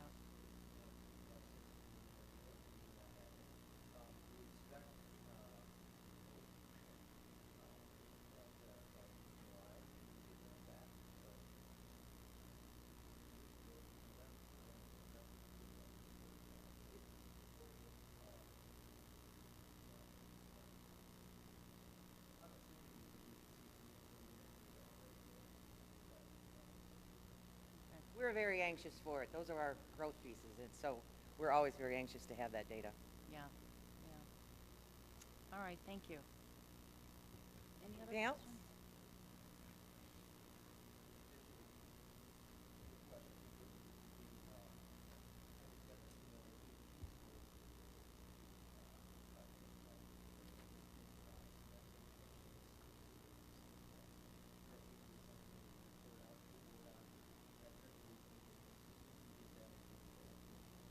All right, thank you. Finally, this was a model that was used prior to my working at the high school. So if you have any suggestions, I've talked to Steve about this and I've talked to Brian about this. If we can make this any more user-friendly for the high school level, we're certainly open for suggestions for that. Thank you. Well, thank you for that offer. Thanks, Jill. Our next and last quick presentation is on the strategic plan. And I will just kind of give the background on this, and we've got a couple of presenters that's going to go up. But about 18 to 20 months ago, we started by inviting staff members and parents and students and community to come in and participate in focus groups. And that was groups of 20 to 30 individuals. And we had a completely objective individual that ran those focus groups and did a lot of questions about what can we improve in Grand Ledge, what do we do well, what should our focus be. From that, we designed surveys, and we put those surveys out again to the entire student body, 5th through 12th grade, all of our parents, all of our community members, staff members. We had hard copies. If somebody didn't want to take it electronically, we could hand them a hard copy survey so that they could fill it out. We brought all of that data back, and it was presented at a board meeting, I want to say last May, a little over a year ago. And from that, the board and administration met last June and came up with our strategic plan, 3-year strategic plan. And specifically, we talked about or identified areas of teaching and learning, human and community relations, and operations. And from each of those areas, we identified specific goals that we would like to accomplish over the short term, long term, and ongoing. So tonight is kind of the wrap up of year 1 to say here's what we've accomplished, and here's kind of what we're looking at next year. And we'll have more information as we continue to develop next year's plan. But I think Steve is going to talk to us a little bit about the success with the area of teaching and learning. I am. Thank you, Brian. I'm Steve Gabriel, Assistant Superintendent for Instruction. I am the co-chair of the Teaching and Learning area of focus in the strategic plan. Dawn Kenna, the principal at Beagle Elementary, is also a co-chair with me. So we've broken the slides down into our goals for each area. Our first goal was to develop and implement a plan to ensure fidelity of curriculum and delivery. And I believe strongly that the best way to ensure fidelity across the district is to make sure that our teachers have the support that they need. They're going to be the ones who are implementing that curriculum. And again, just to remember, curriculum is the state curriculum, the core curriculum in most cases. So when we talk about curriculum, that's what we're referring to. Some of these other things that you hear talked about, journeys, everyday math, those are the materials that we use to support that curriculum. So sometimes those are used interchangeably, but I always like to clarify that for people. So in terms of supporting our teachers, really 2 big areas that we put a focus on this year. One is making sure that they had the tools in their hands to implement that curriculum. What I found when I came into this position, that was not always the case. Our Journeys materials, as an example, when that purchase was made 4 years ago, the complete program was not purchased at the time for whatever reason. So I made it my goal to make sure that all of our teachers, K6 in this case, who are using Journeys materials, had those materials in their hands, and they had all of the tools that they need to implement those materials. So with that in mind, this year we purchased and implemented the Everyday Math 4 materials at the kindergarten. That was something that had not been done last year, or 2 years ago, excuse me, when the 1-6 materials were updated to Everyday Math 4. Kindergarten was not.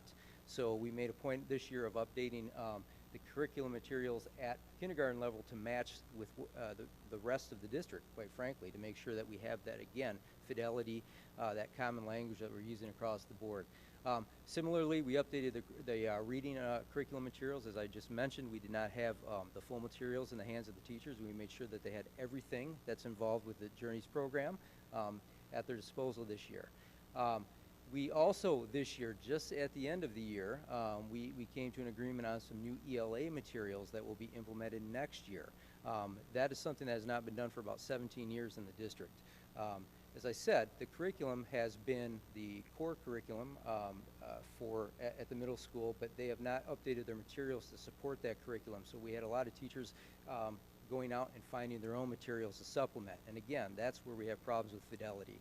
So we made a purchase this year, and it'll be implemented next year, of new ELA materials. I'm really happy with that purchase as well, because those tie directly into our K6 materials. It's a product called Collections, and it's kind of the sister product of Journeys. So we have some consistency in terms of implementation, the technology side of it that students are experiencing. Now they're going to see that K8 when this is all implemented. This is not a purchase that's under the purchase, but one of our big projects this year was to take a look at our K6 report cards and update those standards. Those report cards had not been updated to reflect the Common Core or what we were teaching in the classroom. So we have done that. We looked at, we had groups of representatives from every grade level. We met multiple times during the course of the year, took a look at the standards, made sure that the standards that are on the report card reflect the Common Core, and more importantly, reflect what's actually being taught in the classroom. So that's done. Those will be rolled out next fall for the first time.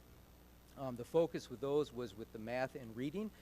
Next year, we'll spend time updating the science and social studies, and I'll get to that in a moment. Another, of course, big part of supporting teachers is to make sure they have the tools in their hand, but also to make sure they have the training in how to implement and use those materials. We've provided a number of every one of those new purchases. We've made sure that we've provided lots of PD along the way. Everyday Math 4 training for all of our teachers, grades K5. 6th grade digits, our math curriculum. They had several days of professional development this year to help them support the implementation of those materials. The same thing with the Journeys. That's been ongoing. In fact, over the course of this year and next year, all of our K6 teachers will have about 31 days of training specific to the Journeys reading and writing instruction.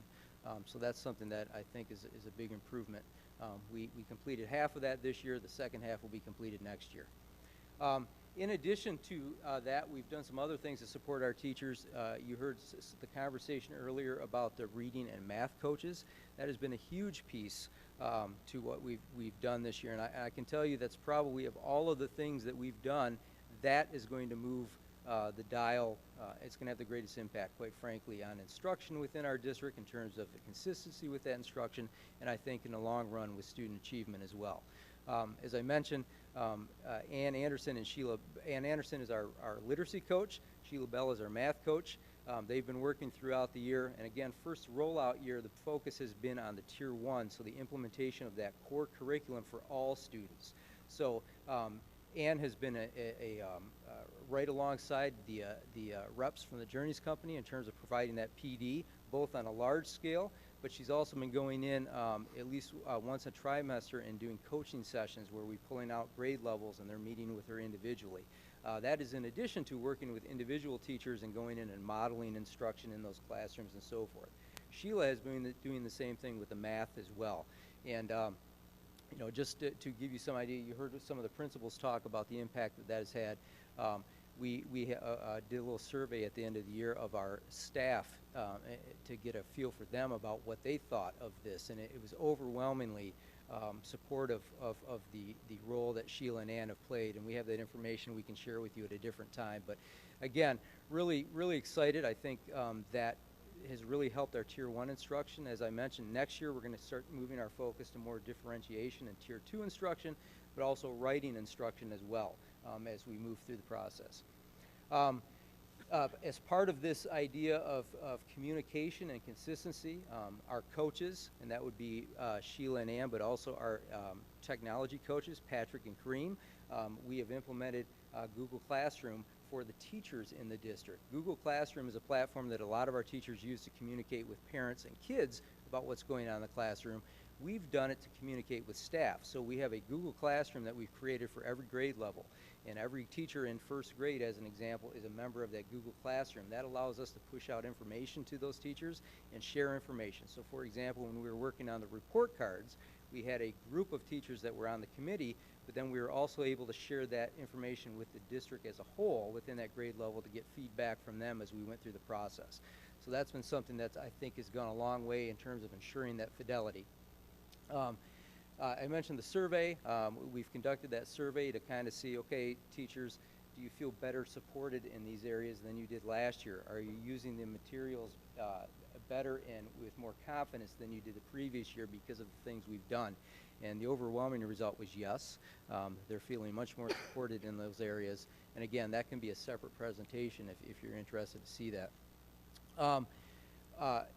As a side note, Ann and I and a couple other members, Sarah Sutherland, we've been part of a third grade retention task force at the county, looking at the third grade retention bill that we heard in pieces earlier, and looking at how we as a district and we as a county are going to address some of the requirements within that. So through that process, we've come up with a plan for the documentation that's required by the law, the communication that's required by the law. I'm pretty excited that we've developed common communications across the county. I think that's important because we share a lot of kids, quite frankly. So we have a common plan for communicating with parents and so forth. And the first kids affected by this law are our current kindergartners who are moving into first grade. So those kids we saw, I think it was roughly 20%, were not at benchmark with reading. Those kids have been communicated with, their parents have been communicated with, and they've been invited to that summer boot camp as an example, and they will continue next year with getting the additional support that's required by the law. So I'll keep you posted on the process of that. One thing we've done this year in select buildings, and we're hoping to expand that, is this idea of instructional rounds. I was actually at a literacy workshop this morning down at, it was put on by the MDE, and what they talked about there, which I already know and a lot of us know, is one of the best ways to develop teachers and support teachers is to allow them to see each other teach and get into classrooms. So the instructional rounds is a take on that, where we've been working within buildings. Teachers have been going into other classrooms, observing other teachers, and providing feedback to each other. We've started on a small scale. We hope to expand that next year. And I'd like to see us get to the point where that's something that's being done across the district. Because again, I think to ensure that the same thing's going on in Waukusa as Willow Ridge, as an example, we have to have those teachers get in and communicate, give them opportunities to communicate with each other, opportunities to see each other instruct as well. So that's a direction we're going to expand. We started it this year, we're going to expand. For next year, some short-term goals that we have for next year in this area. We're going to continue developing that communication plan regarding third grade reading and retention law. We're going to continue next year. The focus will be working with the kindergartners next year and next year's first graders, and then as those kids move through it, we'll be continuing to amp that up in terms of support, so that when we get to third grade, they will have had lots of support along the way, and hopefully that will help when it comes to those discussions of retention. I mentioned the new ELA curriculum materials starting in the end of July. We're going to start some training for those teachers on that materials, and similar to the Journeys, we'll have ongoing training throughout the course of the year that will be provided both in district as well as by the company that created the materials. We're going to continue to provide support with the academic coaches, as I mentioned already. We're looking at expanding that more into differentiation. Both of our coaches have made goals to get into the classroom and do more modeling next year. That's one of their personal goals that they hope to accomplish.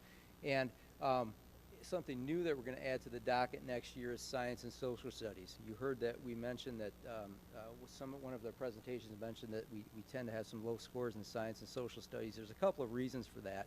One, the new assessments that the kids are being tested on reflect some of the new standards, and we haven't fully made that adjustment yet. So that's a big goal of these groups next year, is that we're going to be meeting to take a look at those new gen science standards and the new social studies standards, which they were supposed to become public in April.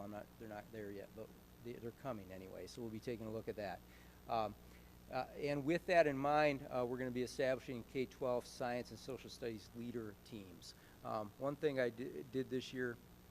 we did this year is provide a literacy leaders team, or create a literacy leaders team and expand that in a math leaders team. And in essence, what that is that we have a group of teachers, representatives from every grade level and every building, who meet with me once a month to discuss literacy instruction across the district. We have the same group that meets, or similar, not the same people necessarily, but a same type of group that meets to discuss math instruction across the district. Sheila, both coaches are a part of that. Next year, I've already met going out the door in spring with the science group to discuss our next moves with the next gen standards. So that will become a monthly meeting. That will actually be a K-12 group. So we'll have representatives from kindergarten right on up to high school that will be part of that as we look at how to implement the new gen standards. And we're going to do the same thing with social studies leaders next year as well. Another big area, or one of our goals that the group identified, was to develop a K-12 writing curriculum. And again, when we talk curriculum, the curriculum's already identified for us. It's the Common Core standards for writing that are published for each grade level. When we're talking about writing curriculum, we're talking about having some consistency across the district in terms of language that we're using, vocabulary that we're using when it comes to writing, instructional practices that we're using. So to move in that direction, I mentioned the K-6 literacy leaders team. That group turned their focus from reading towards the end of the year to writing, and we're starting to have those discussions. We also, as part of that process, we conducted a staff survey with the literacy leaders to gauge some where we're at across the district. And I can tell you, as you would expect, without much focus on it, we're a little bit all over the place. So our goal is to make sure that we have some commonality in terms of language, in terms of philosophy when it comes to writing instruction. But at the end of the year, as we turned the focus to more writing, we started looking more closely at the writing components within the Journeys materials that we have. So we provided some very initial PD at the end of the year in terms of the coaching sessions with staff.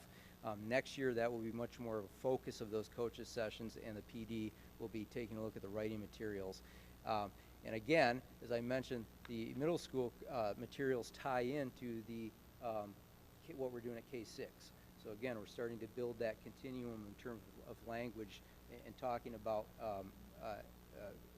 writing curriculum, or writing instruction, I guess, more appropriately within the district. Next year, short-term goals related to this big goal will be to provide PD to staff on the Journeys writing components. As I mentioned, that's a big part of what we'll be doing with those 31 days or actually 16 days of Journeys-specific PD. We will be implementing that collections curriculum, and then the next step will be taking a look at the high school curriculum and how that ties into the direction we're moving with K-7 at this point. Another big goal of the group was to ensure appropriate supports for students at all ability levels. You heard that a little bit in the conversations with the ABC presentations about MTSS and different tiers of support. We've continued those conversations. And again, some of the questions that you asked I believe we do have that information. That just wasn't part of that presentation, so we do have that. We have it's something we've gotten pretty good at, I think, in terms of the MTSS, identifying those kids where they're at and providing support for them in all of the grade levels. One of the things we did this year was to start to identify and provide some consistency in the Tier 2 math intervention programs at both the elementary and the middle school. Middle school, we have settled, they've had a class for a couple of years now. We've fine-tuned a little bit how we identify who goes into that class, and we've also purchased new materials to support those teachers in those classes. So just to let you know that these intervention programs, it's not a homework class where kids are going in. We're actually screening them, identifying their specific skill deficiencies, and then they're getting extra help in those deficiency areas as part of that. So this isn't a homework or a study hall to help with math. It's actually intentional and strong instruction in those areas that they're deficit with. So we've done that at the middle school. Similarly, we're going to provide, for the first time, we're going to have math intervention support at the elementaries next year. We've been working, Jim G., who was here earlier, he piloted a program. We've identified a plan at the district level about how we can support that program moving forward. So next year, we will actually have math intervention support in grades K through 8 for the first time, I think, in the history of the district. So that's something that's pretty exciting as well. I mentioned already, we continue to have our data meetings at the building levels, looking at NWEA, DIBELS, MSTEP, Ames Web data as well. We've conducted, continue to conduct our MTSS weekly meetings. We continue to develop a plan for reading retention law and created progress monitoring intervention courses. And again, I mentioned those at the elementary. That'll be something that's new. I don't want to get the impression that's an actual course. That's going to be a pull-out situation where students are going to be pulled out throughout the course of the year and supported with that math.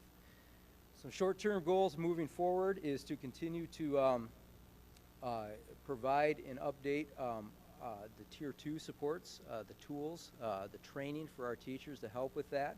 Again, a lot of that support is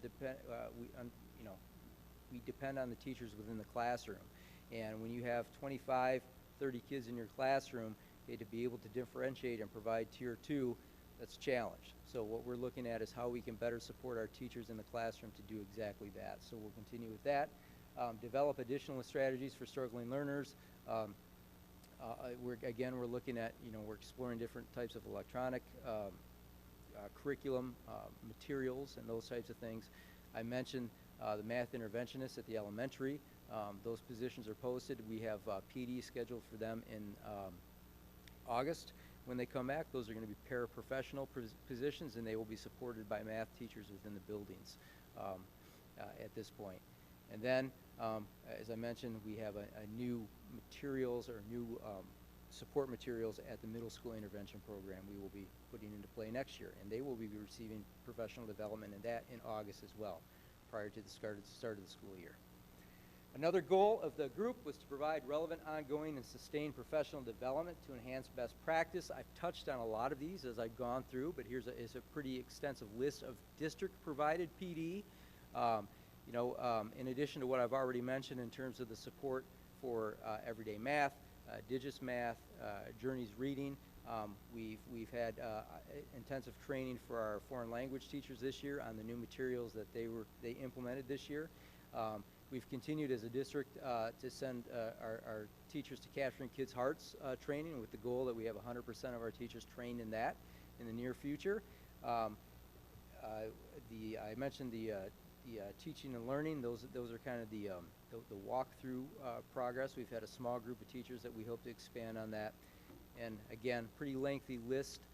All of our 5th grade teachers, we updated them with reproductive health training. That had not been done for a couple of years, so we made sure that all of our teachers who are touching that subject are trained. That will be something we will expand next year as we look at moving the curriculum down to the other grade levels as well. In addition to that, I'm pretty pleased too that we continue to be able to support our teachers in going to other types of professional development outside of the district as well. We have a number of teachers who take part in McCall, as an example. They were able to go through McCall through some of the grants that we wrote this year. We have a lot of teachers who have been able to experience those things outside, and we have a lot of teachers who take part in that. So, you know, we are required, teachers are required to get 30 years of professional development, or 30 hours, excuse me, 30 years, 30 hours of professional development during the course of the year. The bulk of our teachers have no problem with that. 50, 60, 70 hours between what we provide and what they're able to go, and we're able to support them in terms of taking part in. So that's a big piece, and again, very important piece to what we do. We need to make sure we're training our teachers and providing them support in that area. Short-term goals, we're going to continue to expand that idea of instructional rounds. I mentioned the science group. We are actually going to be participating in the Eaton County cohort for the Next Gen Science Standards. We're going to be hosting that here in the district. So teachers from all over the county will be coming here and receiving training. It's a combination of a tri-county consortium, the Science and Math Consortium, also with some support from Michigan State. So that will be here. So all of our high school science teachers and then reps from middle school and elementary will take part in this throughout the course of the year. It's actually, I believe it's 8 days of training that they're going to be required to go through during the course of the year. And then the district, we've kind of stepped aside. I shouldn't say the training for PBIS has not been a big part of this year. We had a big part, the implementation in the previous years. This year, the county and everyone has taken a step back from that. We're re-upping that again next year. So I just spoke to ERISA, and they have put together some PBIS Tier 2 and 3 professional development. So again, that we heard the need to support our Tier 2 and Tier 3 kids. This would be behavior supports specifically that we're going to be training our teachers in as well next year. Another big goal of the group was to ensure students are able to successfully transition to the next level. Two things that we did this year to support that area. One, and it's a biggie, is we hired some new counselors and new counseling positions within the district. You heard every one of our principals talk about the number of kids who are absent because of health or other issues, and I can tell you they tend to be a lot of other issues, anxiety issues, those types of things. So the need for support from counseling services and those types of services is not getting any smaller within the district or within our area. So the fact that we're able to add counselors at some of the buildings has been a big boost. That helps with those transitions, helps prepare those kids better emotionally to go to those next levels. And then you heard us talk a little bit about the kindergarten and first grade boot camp. I think, you know, you heard, I think we have about 25, 30 kids signed up for that right now. I think that's something that's going to continue to grow. I think like anything, once parents become aware of it, once we fine tune it. In fact, a big part of the training I was at today myself was taking a look at what other districts are doing with their summer program. So hopefully that will help us moving forward. And then for next year, some goals with our group will be, you know, to take more a closer look at our orientation practices. What I've seen being in the district for as long as I have is that it's kind of different every year. Okay, we might have a real good orientation program where kids from the middle school are going to the high school, and then the next year it's just not consistent. So it's something that I think we need to do a better job of. That will be an area of focus. That will include building visits. That will include more, you know, involving parents in that process as well. And then the MTSS teams will continue to work in each building to help with the transitions to those next levels as well. Another goal of the group, we had lots of goals, to ensure instruction is relevant and engaging in every classroom. Again, that really goes back to that professional development. A big part of that this year was part of the 5D training. Depending on who you talk to, I know teachers were frustrated because that was such a focus this year for us in terms of professional development, but I do think it was an important focus, not only just to take a look at the evaluation tool, but a lot of the offshoots of that were good conversations about what good instruction looks like. It's not just a matter of looking at the tool and how do I achieve this. It's really getting in, and what I saw is some pretty good conversations going on through that process about what does student engagement look like, et cetera. So I think that was a big piece of how we tried to address this goal this year. Ongoing professional development, and again, I really think that learning together training, that instructional rounds training is going to be a big piece moving forward, and is going to really help us with this goal in particular. And that is the presentation for my group. As I mentioned, I'm the co-chair along with Don Kenna. Other members of the committee are Lori Buholtz, principal at Delta Center, Paula Dunn, who is I'm drawing a blank. Adventure Club.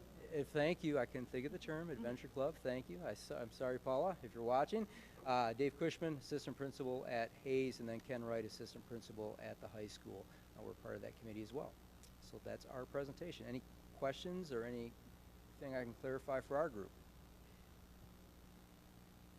Thanks, Steve. Yep. You know, can we just take a moment before you go into the next one?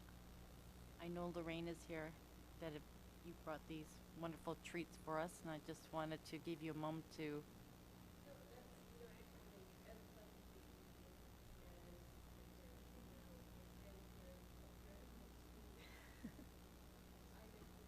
Okay. Okay. All right. Okay. Wonderful. You're welcome.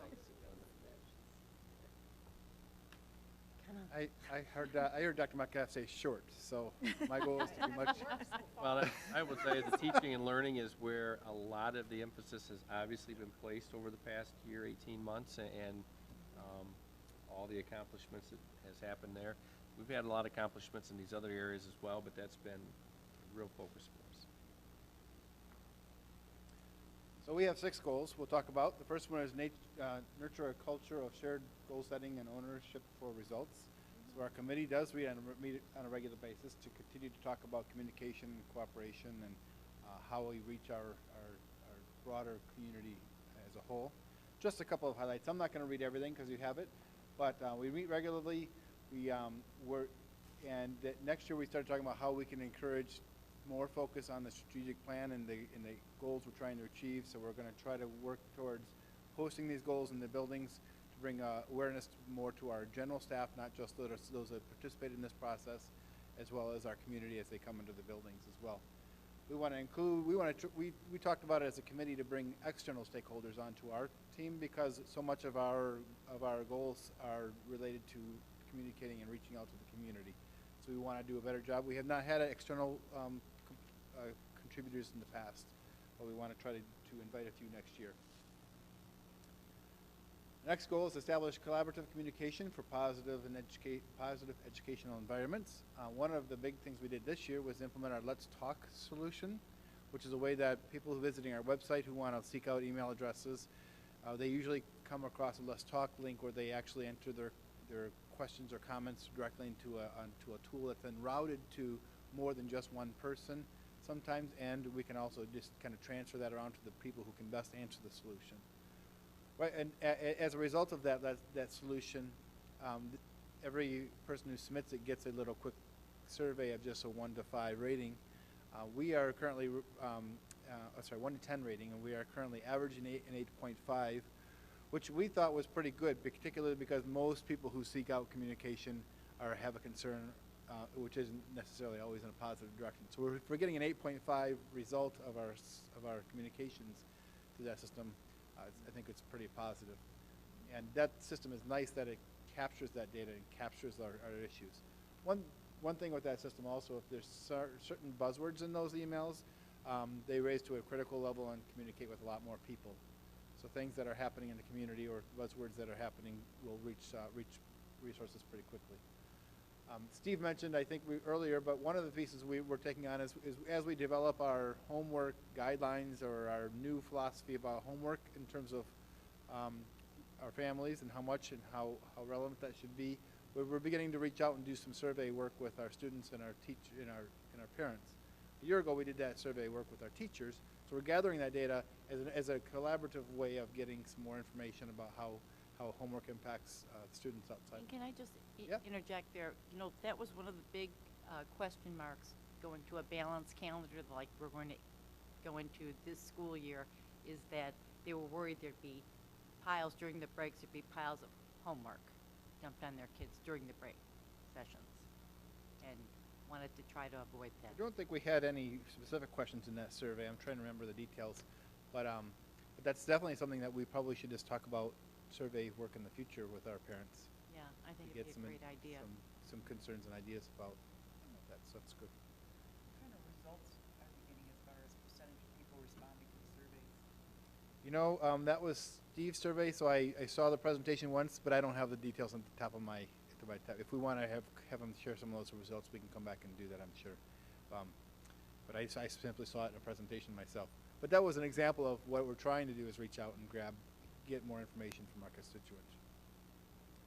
School Messenger, it continues to be a successful tool that we use for contacting particularly families of our students through email as well as through automated phone calls. So we do those at the school level for a variety of reasons. We also do that for food service balances. We also do that for high school absences, so to try to make sure that the communication is reaching the parent.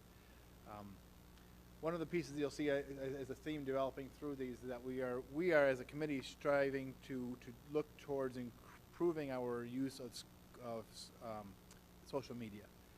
There's so many people that just don't go to our website, don't go here. They want the information sent to them some way. So we're working diligently as a committee to figure out how we can better utilize social media throughout the district.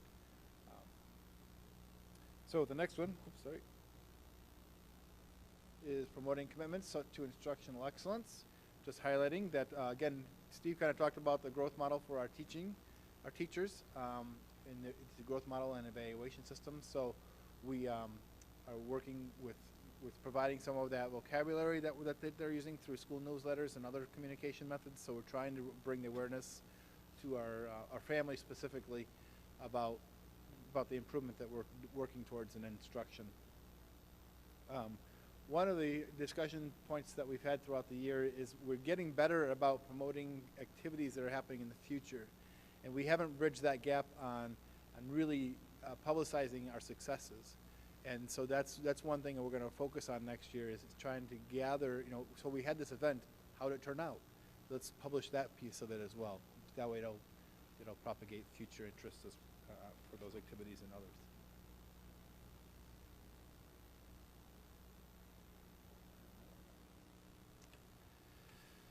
Then we have recognizing and communicate excellence in all areas of the GLPS community. Again, going back to improving that overall. One of the pieces we recently talked about was we looked at other school districts that we think do an effective job of communicating their excellent community events in schools. And most of them have a staff person assigned to looking for that information. So it's funny, right after this committee, I went down and we talked at the cabinet level, and we are in fact exploring and probably will have somebody part-time next year to help with this. One of the pieces that this committee wanted to make sure that person held was some of that social media expertise, from a promotion of our successful activities and things we're doing well in the school, but also to take a strategic approach to combating negative social media in our environment too. I don't have those skills, but I can post a tweet, I can tweet or I can post on Facebook, but I don't have the skills to properly address those. So publishing links to factual information, to refute information that's out there, those skills I think are going to be important for that position. Improving our use of media outlets. I know the Independent is probably decreasing in circulation, but we still don't utilize it to the extent we should be. So continuing to improve all media outlets that we can reach, including social media. And Facebook and Twitter are the first two that people usually talk about, but there are others going on that we may want to reach into as well, particularly if we want to reach our youth in the area. And I think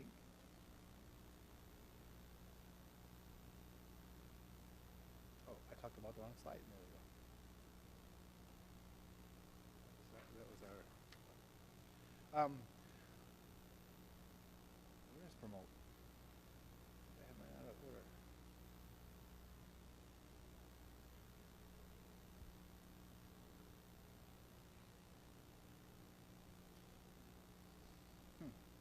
All right, so the other one I wanted to talk about a little bit was promote, which I don't see it in the slide deck. Oh, here, back to here. We want to really continue to improve our fidelity of implementation of the instructional materials, journeys, everyday math, digits that we have there. The more we get better at delivering those curriculums, the more we can communicate with families. Going back to the report cards, we're working at aligning those standards to the curriculum materials that we're using, so that the language is all concise with our families and with the students as well. And I talked about that one. Improving our establishing consistent ongoing communication with students, parents, staff, and community. We need to do a little bit more work with this. One of the things we talked about is we looked at other districts' websites, and they have a constant news feed that we really haven't grabbed on to really well. So we want to work at improving our website, updating some photographs, getting it more interactive so that we will draw people that do visit there to come back when they want to as well. Again, I talked about promoting events and the results of those events, social media. You can tell there's definitely a theme of trying to connect with social media and promoting the things we're doing well in the district. And part of that is just really continuing to keep that on the staff's mind. So if something happens great in the classroom, well, they should tell somebody who can put it at the school level, at the district level. And that's one thing we're going to work towards next year a lot. Collaborating to define and promote a community of common culture. So again, bringing some more awareness. We've done a good job of bringing PBIS, positive behavior interventions and supports, that stuff to the schools. We want to continue making sure that improves the culture. Gather some data around from the Swiss, but also from other resources in terms of what that culture is looking at and how it's developing. This year we did do a new teacher orientation, more than just a 1 or 2 hour one that we've done in the past. And that was all about, this is the Grand Ledge way. And this is what we're going to do in this district, introduce them to the curriculum materials, the communication tools we provide, a lot of those pieces that new teachers should know as they come in the door. So we've really improved that. I hope that we continue to do that. We began talking about, we don't have a methodology yet, but we've been talking about trying to figure out a way to engage our alumni in continuing to promote our culture in Grand Ledge. So we might start thinking about trying to gather some alumni data resources and connecting with them or starting Facebook pages on behalf of those alumni, that type of thing. So we're exploring the possibility of how we can engage alumni over time. And of course, we're still doing lots of other publications and staff events to do that as well. Questions? I want to thank our committee members. Sarah Sutherland and I chair the committee. And thank you. Thank you. Thanks, Mark.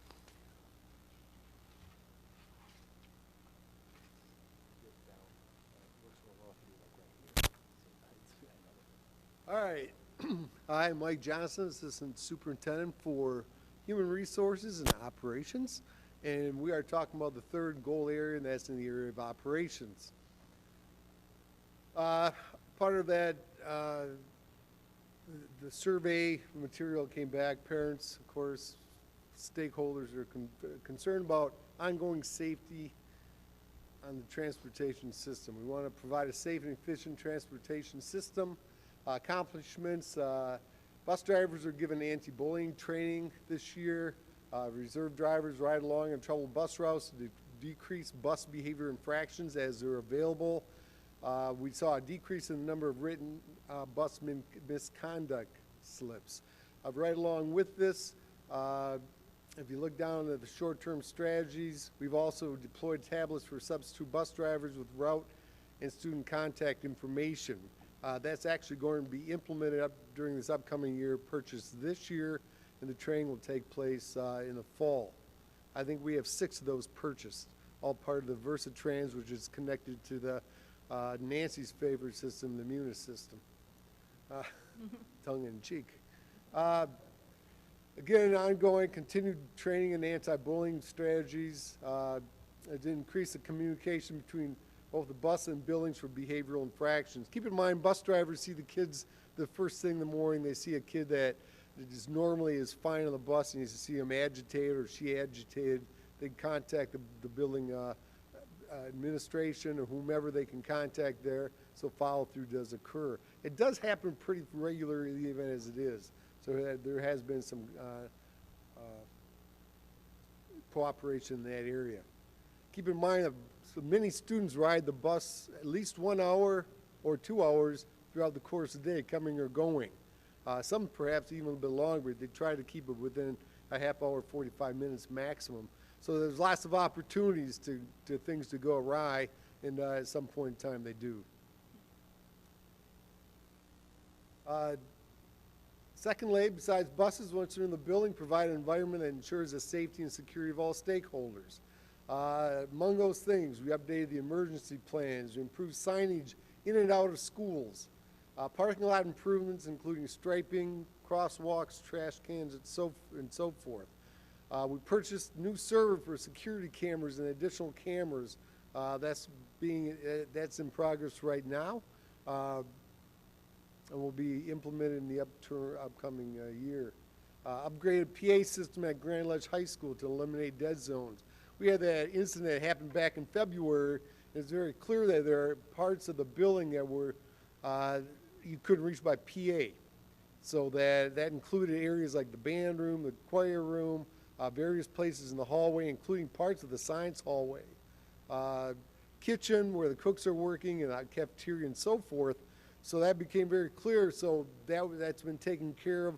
We had sound engineering come in, and they've made it so you can hear more than you want to hear sometimes, probably, but it does work. So that's making lemonade out of something that was kind of sour at the time, but it did point out something that was important for us. Also, this last thing has been talked about. I'm in a band class, and the announcement comes over. How do I know the band, someone's doing an announcement? Because it's loud in there typically, or in choir, or in one of those other areas where there's a lot of activity. So warning lights have been installed that kind of blink, go on when the PA is in use, so it tells them to stop and listen. So I think that's another improvement for overall safety. Short-term strategies: continue to purchase security cameras.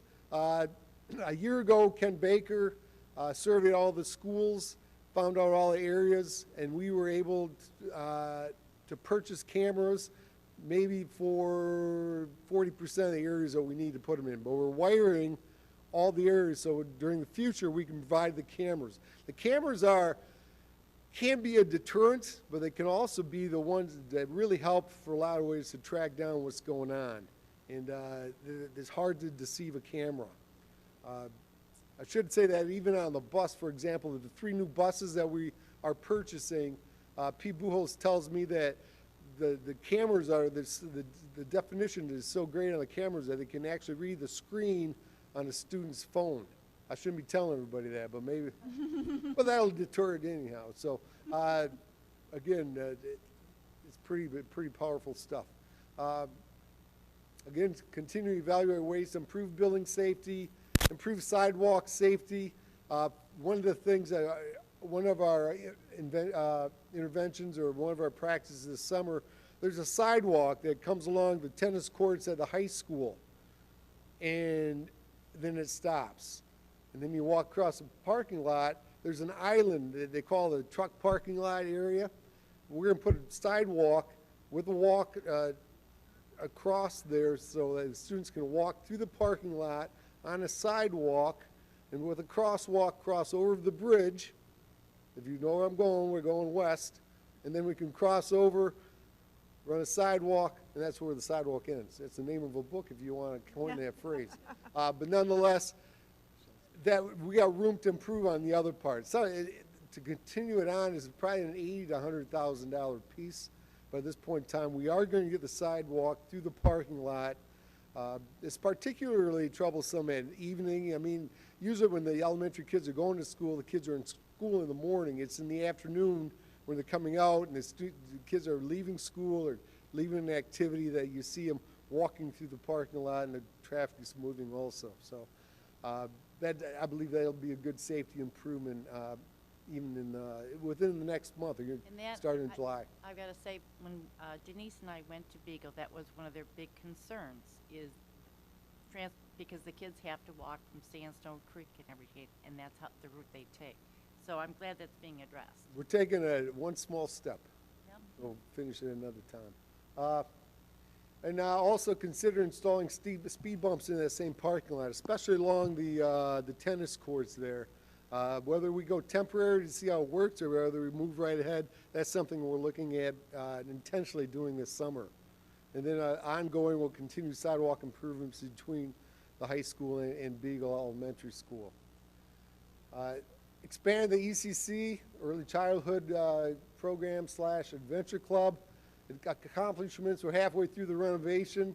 You're going to see half the bill shortly for the Delta Mills Early Childhood Project. We're well on our way. You can read all the various data that's listed up there. I think we're well over 200 students involved in the two programs as of last week, so that's even been improved since we did this screen. Of course, our short term is open by August 21.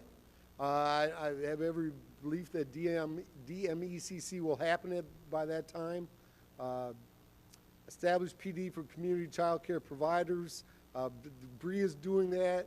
I was totally surprised to see how many child care providers we had within the Grand Ledge immediate area that she could identify. There are lots. So she's having, by state law, they have to have 2 days of professional training throughout the course of a calendar year, and she's going to provide that in Grand Ledge using some of our own materials, some of our own curriculum and strategies, so they not to compete with them, but to provide the education, provide some of the training, and hopefully it makes a difference in the long term for our kids. It's really taken a long perspective on that, even beyond our 3- and 4-year-old program. It goes even lower than that. Boot camp's been mentioned. Increased licensing for Adventure Club, allowing us more space, particularly at our 2 biggest schools for demand. That would be Delta Center and secondly Willow Ridge. Ongoing expanded Adventure Club and align early childhood curriculum with district-wide curriculum. That's an ongoing feat. Long-term solutions to address critical building infrastructure needs. Here's where you run into issues. You know, now we're not talking 10 or 15 or 20,000. We're talking items that the infrastructure needs for our district are many. We're doing well, but by the same token, I think it's at some place that we have to start looking at purchasing infrastructure needs based on priority. I'll give you one example. I said to John Piper, our maintenance supervisor, I said, where's the biggest critical need in our area infrastructure-wise? He listed 3 of them, but I said, no, the first top. And he said, the heating, cooling at Wacusta. And to give you an example, he said, I think we're talking about the rooftop units. And he said a rooftop unit, he was giving me a price that, wow, that sounds like, you know, $70,000. I think, wow, we could buy a couple a year out of, but they came in higher than that. You're looking about $125,000 per unit for a rooftop unit. And this is one that sits on top of the other where it is without a lot of additional service needed. How many units? Pardon? 8. We need 8 units. So you're looking at $1 million. So we talk about doing some of that in the short term, at least especially in that 6th grade end where those are really bad shape where they have to be jump start. One of them has to be started when the weather hits a certain, we have to put someone up on the roof. Gives new meaning to the song.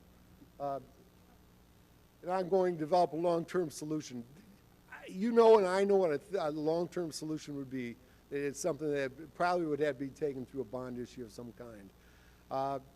Next goal, support and enhance facilities conducive to today's learning. Again, continue to replace furniture, coolers, lunch tables in buildings. We're doing that. We purchased some of those materials already this year, and we'll be using those moving ahead to the upcoming year.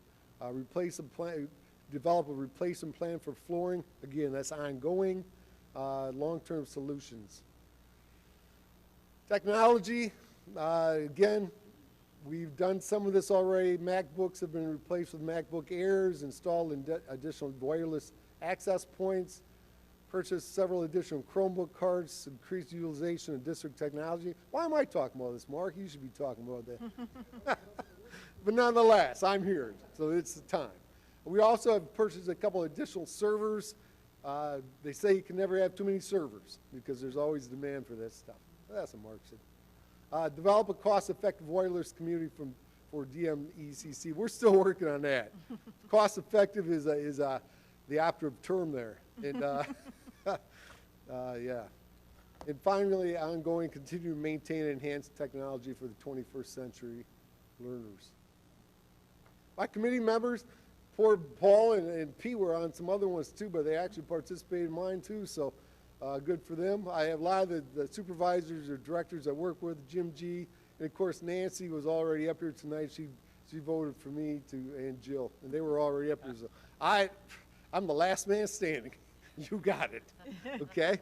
If you have any questions, please feel free to contact me. Thank you. Thank you. Thanks, Mike. Now we have public comment on non-agenda items. Would anyone like to go up to the podium? Greg, do you need me to read the rules? 1205 Kendall Lane, Greg Elmy. I just wanted to address Linda when she asked a question about what we're doing to check and see if we're making, what we're doing to look at data to see if our strategic and learners that are having difficulty are making any changes. We do have strategic planning at the grade level each trimester as teachers, and we're looking at NWEA data, Delta math scores, and then last year's MSTEP scores. We compare those to our NWEA data and find out there's a cut score with the NWEA data that we can project if they're going to be successful on the next MSTEP test. So we look at that data and decide where are our cut of students that that could possibly not do well on their state standard test, and we start focusing on students based on that data and what services we need to give them. And we also look at the graphs of NWEA data from the 3 trimesters to see which groups of students are growing and which ones are decreasing. So for instance, in 6th grade, as the year progressed, we did see that the people that were proficient in our grade level was growing.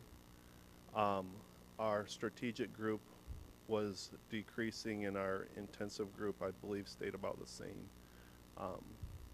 So that's just one other thing that I don't think was mentioned, that at grade level, we're also looking at that data as well and trying to figure out how we can provide services for our students to the best of our ability. Thank you. Thank you.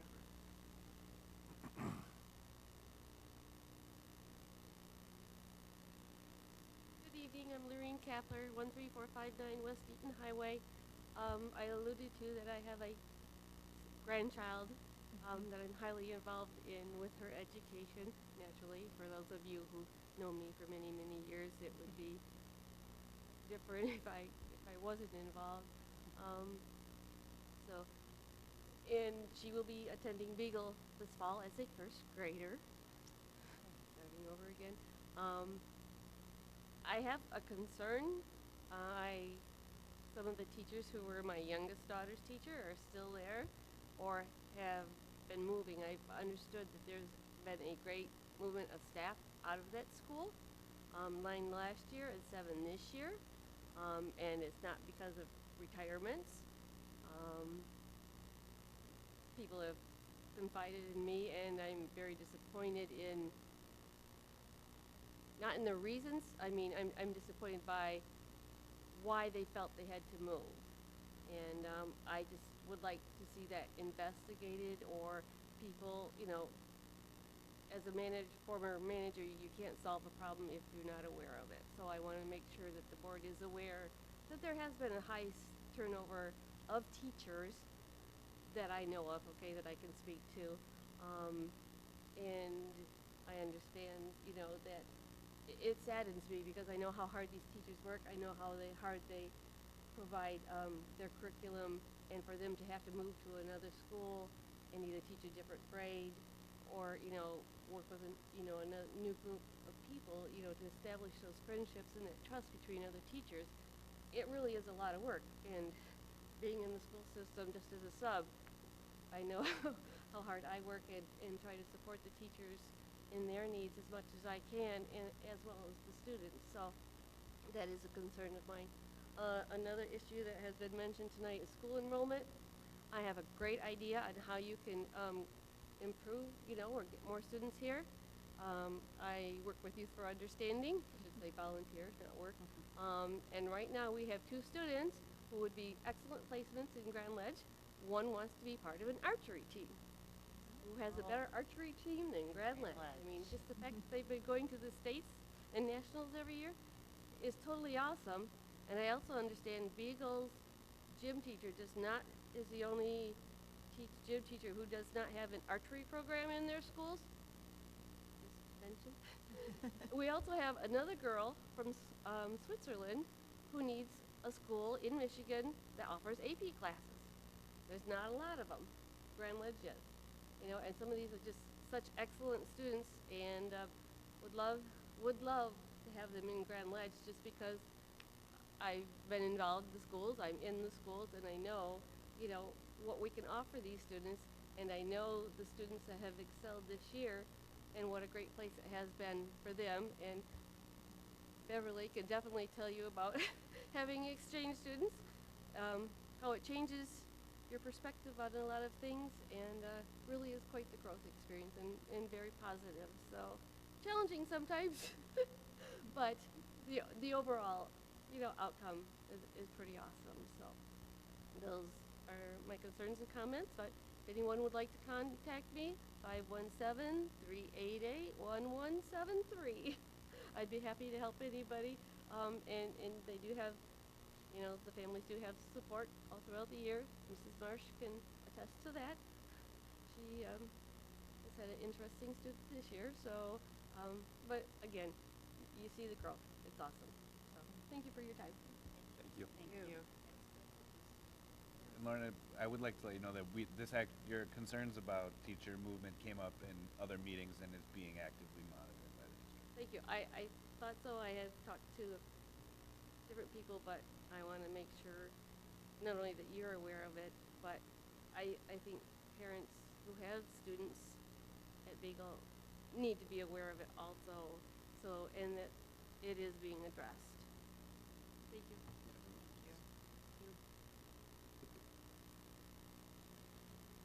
Next, under old business, we have the approval of final 2016-17 budget amendment resolution.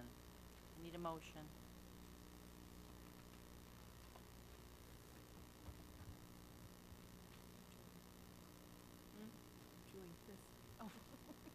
I move the Grand Ledge Public School Board of Education approve the final 2016-17 budget amendment resolution as presented. Did I read the right one? It's been a long night. It's a roll call vote. Mrs. Clark Pearson. Yes. President Movena. Yes. Ms. Wassick. Yes. Mrs. Wynn Stanley. Yes. Mr. Shiflett. Yes. Mrs. DeFort. Yes. Mr. McKinnon. Yes.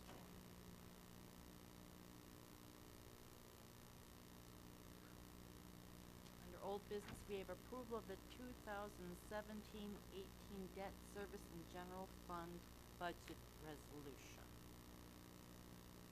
Move the Grand Ledge Public Schools Board of Education approve the 2017-2018 debt service, food service, community education, school store, athletics, adventure club, capital improvement, technology replacement, and general fund budget resolution as presented. Oh, I support that. I wasn't gonna. Another roll call vote. President Movena. Yes. Ms. Wassick. Yes. Mrs. Wynn Stanley. Mr. Shiflett. Yes. Mrs. DeFort. Yes. Mr. McKinnon. Yes. Mrs. Clark Pearson. Yes.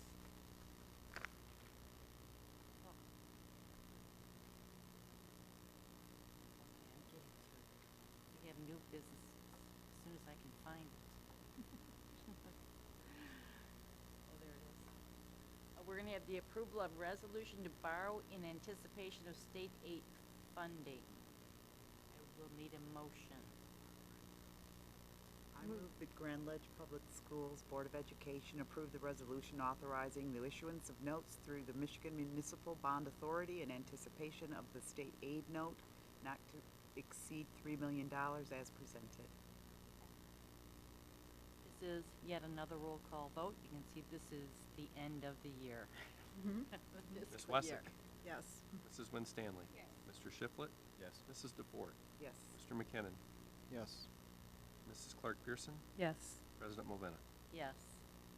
I just Or want to make, before, I was gonna say, before we move on, I do want to note that that is, we do this every year where we have to borrow in advance because of an accounting shift that the state government did 10 years ago. Yeah, probably about, yeah. but I, oh, go ahead. And so, basically, we don't, they don't give us enough money to pay our staff through the whole summer until we get our money again in the fall after the count day. And so, considering that we like our staff, we'd like them to be paid. Yeah, and that's because, this, by the way, the state used to start schools on July 1st, which is the school's fiscal year. And then they tried moving it, the accounting trick was to move it 1 year forward to after October 1st.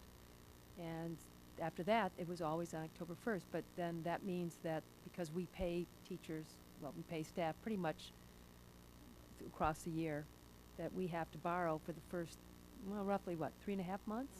July, August, September, and part of October. So we borrow, and then the state pays us later on.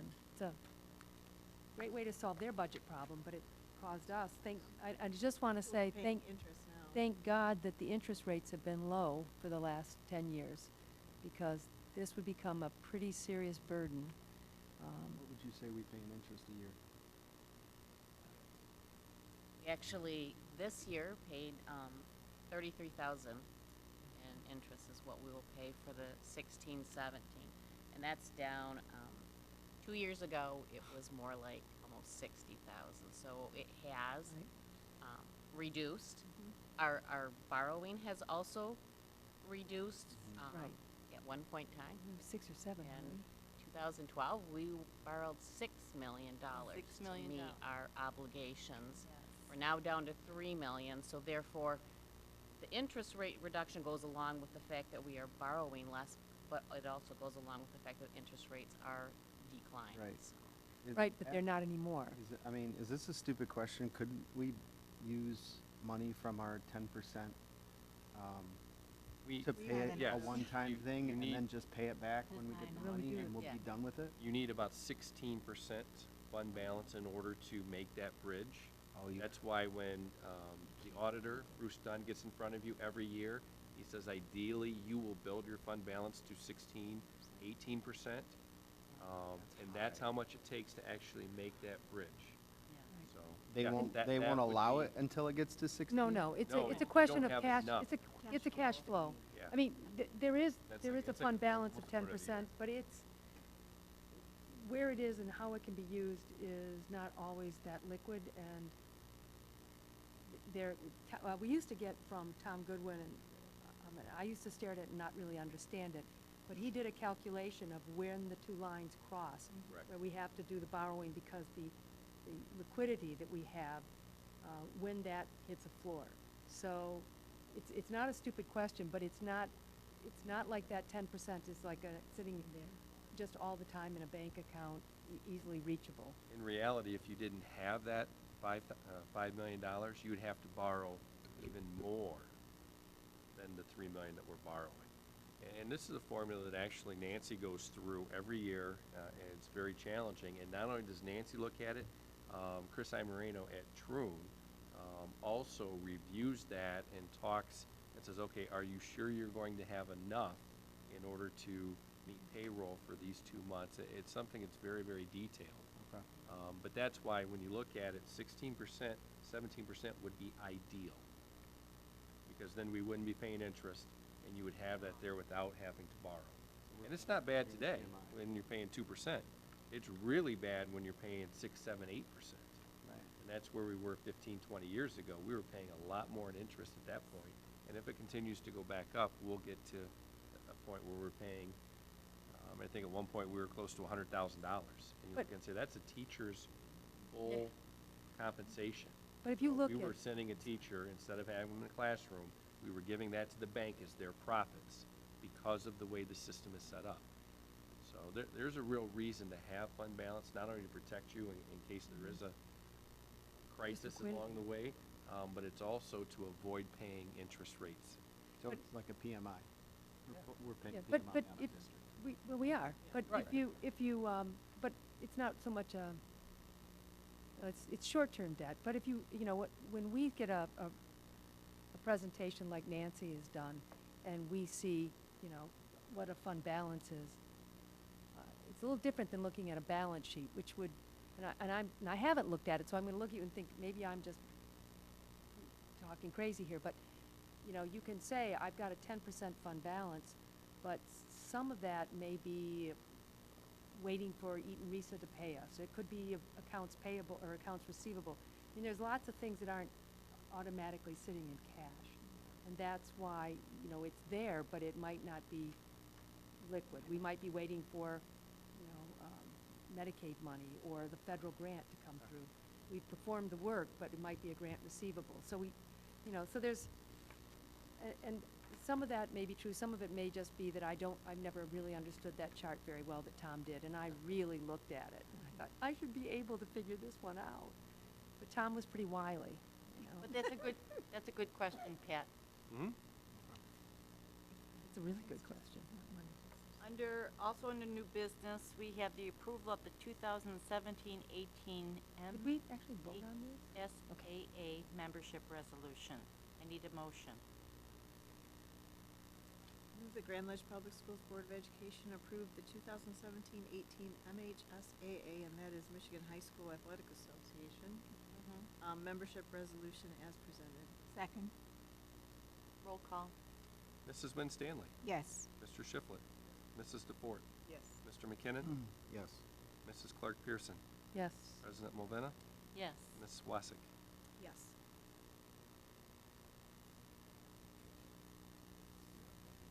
I do. Mhm. Yeah. I need approval of the payment of sinking fund invoices. I move the Grand Ledge Public Schools Board of Education approve the payment of sinking fund invoices in the amount of $626,125.24 as presented. And I don't think there's any Clark There is invoices. Clark. I just No. want to double check. This is going to.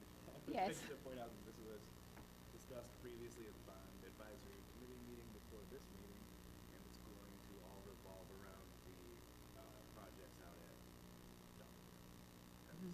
At the Mills. Mills. I do that too. Early Childhood Center. All those in favor say aye. Aye. Aye. Opposed? Motion carries. Any other public comment on agenda items? There he is. Thank you. Jay Bennett, 12405 Madonna. Yeah. I just want to start this by thanking the board and administration for continuing to be conscientious financial stewards. 10%, I mean, that's huge. That's the highest it's been since I've been around. And as we talked about, even at 10%, that still doesn't get us over that threshold. We still have to borrow. But I can tell you that my travels across the state, working with districts across the state, I worked with some that were at 68% fund balance. Oh, my God. Oh, yeah. I've worked with some that were 2%. So at 10%, I think we have a lot to be proud of there. I would like to point out that MASBO is having a webinar this week, 12 to 1 on Thursday. So if you go to the MASB website, you can find out more information about that. But we'll be talking about everything that's happening at the state as it relates to education and the budget. ABC reports tonight. I'm hopeful that the restorative justice and the new zero tolerance flexibility is going to help us in decreasing the number of out-of-school suspensions. I suspect that will be the case there. I would also like to, strategic plan. As someone that does strategic plans with districts across the state, one of the first things that I tell a board is that if they don't get regular updates of their strategic plan, then they are destined to put it on a shelf and let it gather dust. So I was very happy to see the updates tonight on the strategic plan. Kudos to all those involved in that. And one of the things that stood out for me was the importance of professional development. And I would be remiss if I didn't mention to the board that the MASB Fall Conference will be in Lansing this fall, so that will be an excellent opportunity for any of you that are looking to take some MASB credits. We'll be right downtown at the Convention Center, so that's a good spot. And also Mission Point in August. On Mackinac Island. I know that's probably a little close now, but I will be out there teaching there as well. McCall Conference, that was also mentioned. Board members can actually go to the McCall Conference for free as long as the district has paid registrants, and the district almost always has some paid registrants. So if anybody from the board is interested in March in learning more about how technology is being used in the classrooms, then you do get free registration to McCall as long as we have, as a district, some paid registrants, and we almost always do. So that's what I've got tonight. Thank you very much. Thank you, Bennett. May I point out that the other public commenter tonight, Rod. Just in case you come back, okay? Okay. But it wasn't as Not enough. delicious. Yeah. Comments from the staff or board? Oh, I'm sorry. I'm Another- sorry, could I just get one clarification from John? You said the 600K from the sinking fund was primarily for Delta Mills, the invoices? Yes, Okay, thank you. they all, All work. they all. They all were. They all were. Not primarily. Not Not primarily. right, They all were. Okay, back to comments. Anyone? I will jump in and thank all of the administration and directors that took part in the strategic plan. They did a fantastic job this year. Really excited about where we're headed with instruction and learning, operations, and human community relations. Also jump in and thank Nancy for all of the work that she has done on the budget and preparing the report for the board tonight. And I will also point out that Nancy has been working really 2 full-time jobs over the last 6, 8, 10 months by putting Munis in place. Our first payroll is scheduled to come out here in about a week and a half, and we're all a little nervous. I mean, the first time you try to pay 700 people through a technology source, you're just saying, okay, is it really going to work, or are we going to have major issues? But Put the bullseye on your head right now. I will tell you that Nancy has spent 60, 70, 80 hours a week. She spent weekends to the point I said you just need to walk away and ignore it for a little while. But I really appreciate her hard work and efforts. Appreciate the administrators that came and presented ABC reports tonight. This one is a real tough report for them because of closing down the year, all the things that come at them so fast at the end of May, beginning of June, and through the middle of the month. But appreciate their efforts and everything they've done. So, thanks for everybody. I want to thank too Lorraine Kepler. A lot of you don't know, but she has done this for all our years on the board.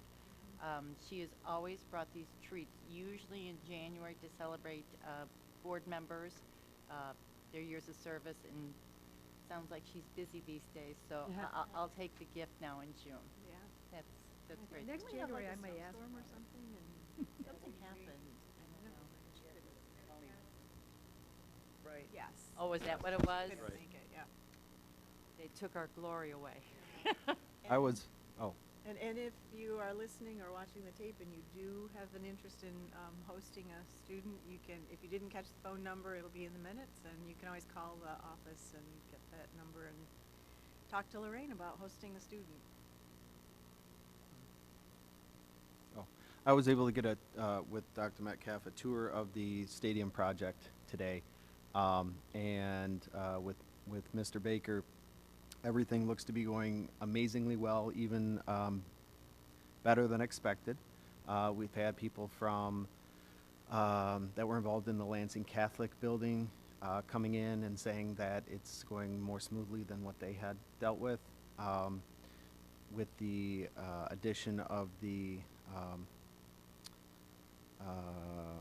contractor, Milo, Mr. Baker feels much more at ease hearing that it's going well from someone else other than the people doing the work. And just being able to tour the facility and see, right now they're putting in the very beginning of the drainage, and then the geogrid will go on soon after with stone, and it's looking really good. It's looking really impressive, and at this point, everything is at or above where we want it to be. So, just wanted to give an update on that. But it's wide dirt. I mean, it looks good because it's really wide. Right. And He also wanted me to invite anybody that wanted to take a tour. Just simply give him a call, and he'll take you guys anytime. So. I wish I would have known that a couple of days ago when there was a giant pile of dirt. Oh. in the middle I and a drove- backhoe right on top. Yeah. I'm not And- saying I was drove trying to by get it. in, I but had to say- I'm not saying you I would had to have. take a close look. I went And- by it. And I will tell you that they had a 7-year-old running that machine. John. And it was a 7-year-old. It was a 7-year-old with no experience. I want to say it was one of Steve Baker's boys. The owner Or said, Pat. "You want to run that? Come on up." And he took him right up on top. Oh, wow. And Steve Baker's boy was operating. Was it and Brett? Picking up dirt, He's moving it 9, over but and dumping it. yeah, John, Ah. he's 9. If that makes you feel any better. So, Well, he's lived. Is he, It's all about 9? Is he timing, 9? John. if it was About Brett, time. yeah. Yeah. That's funny.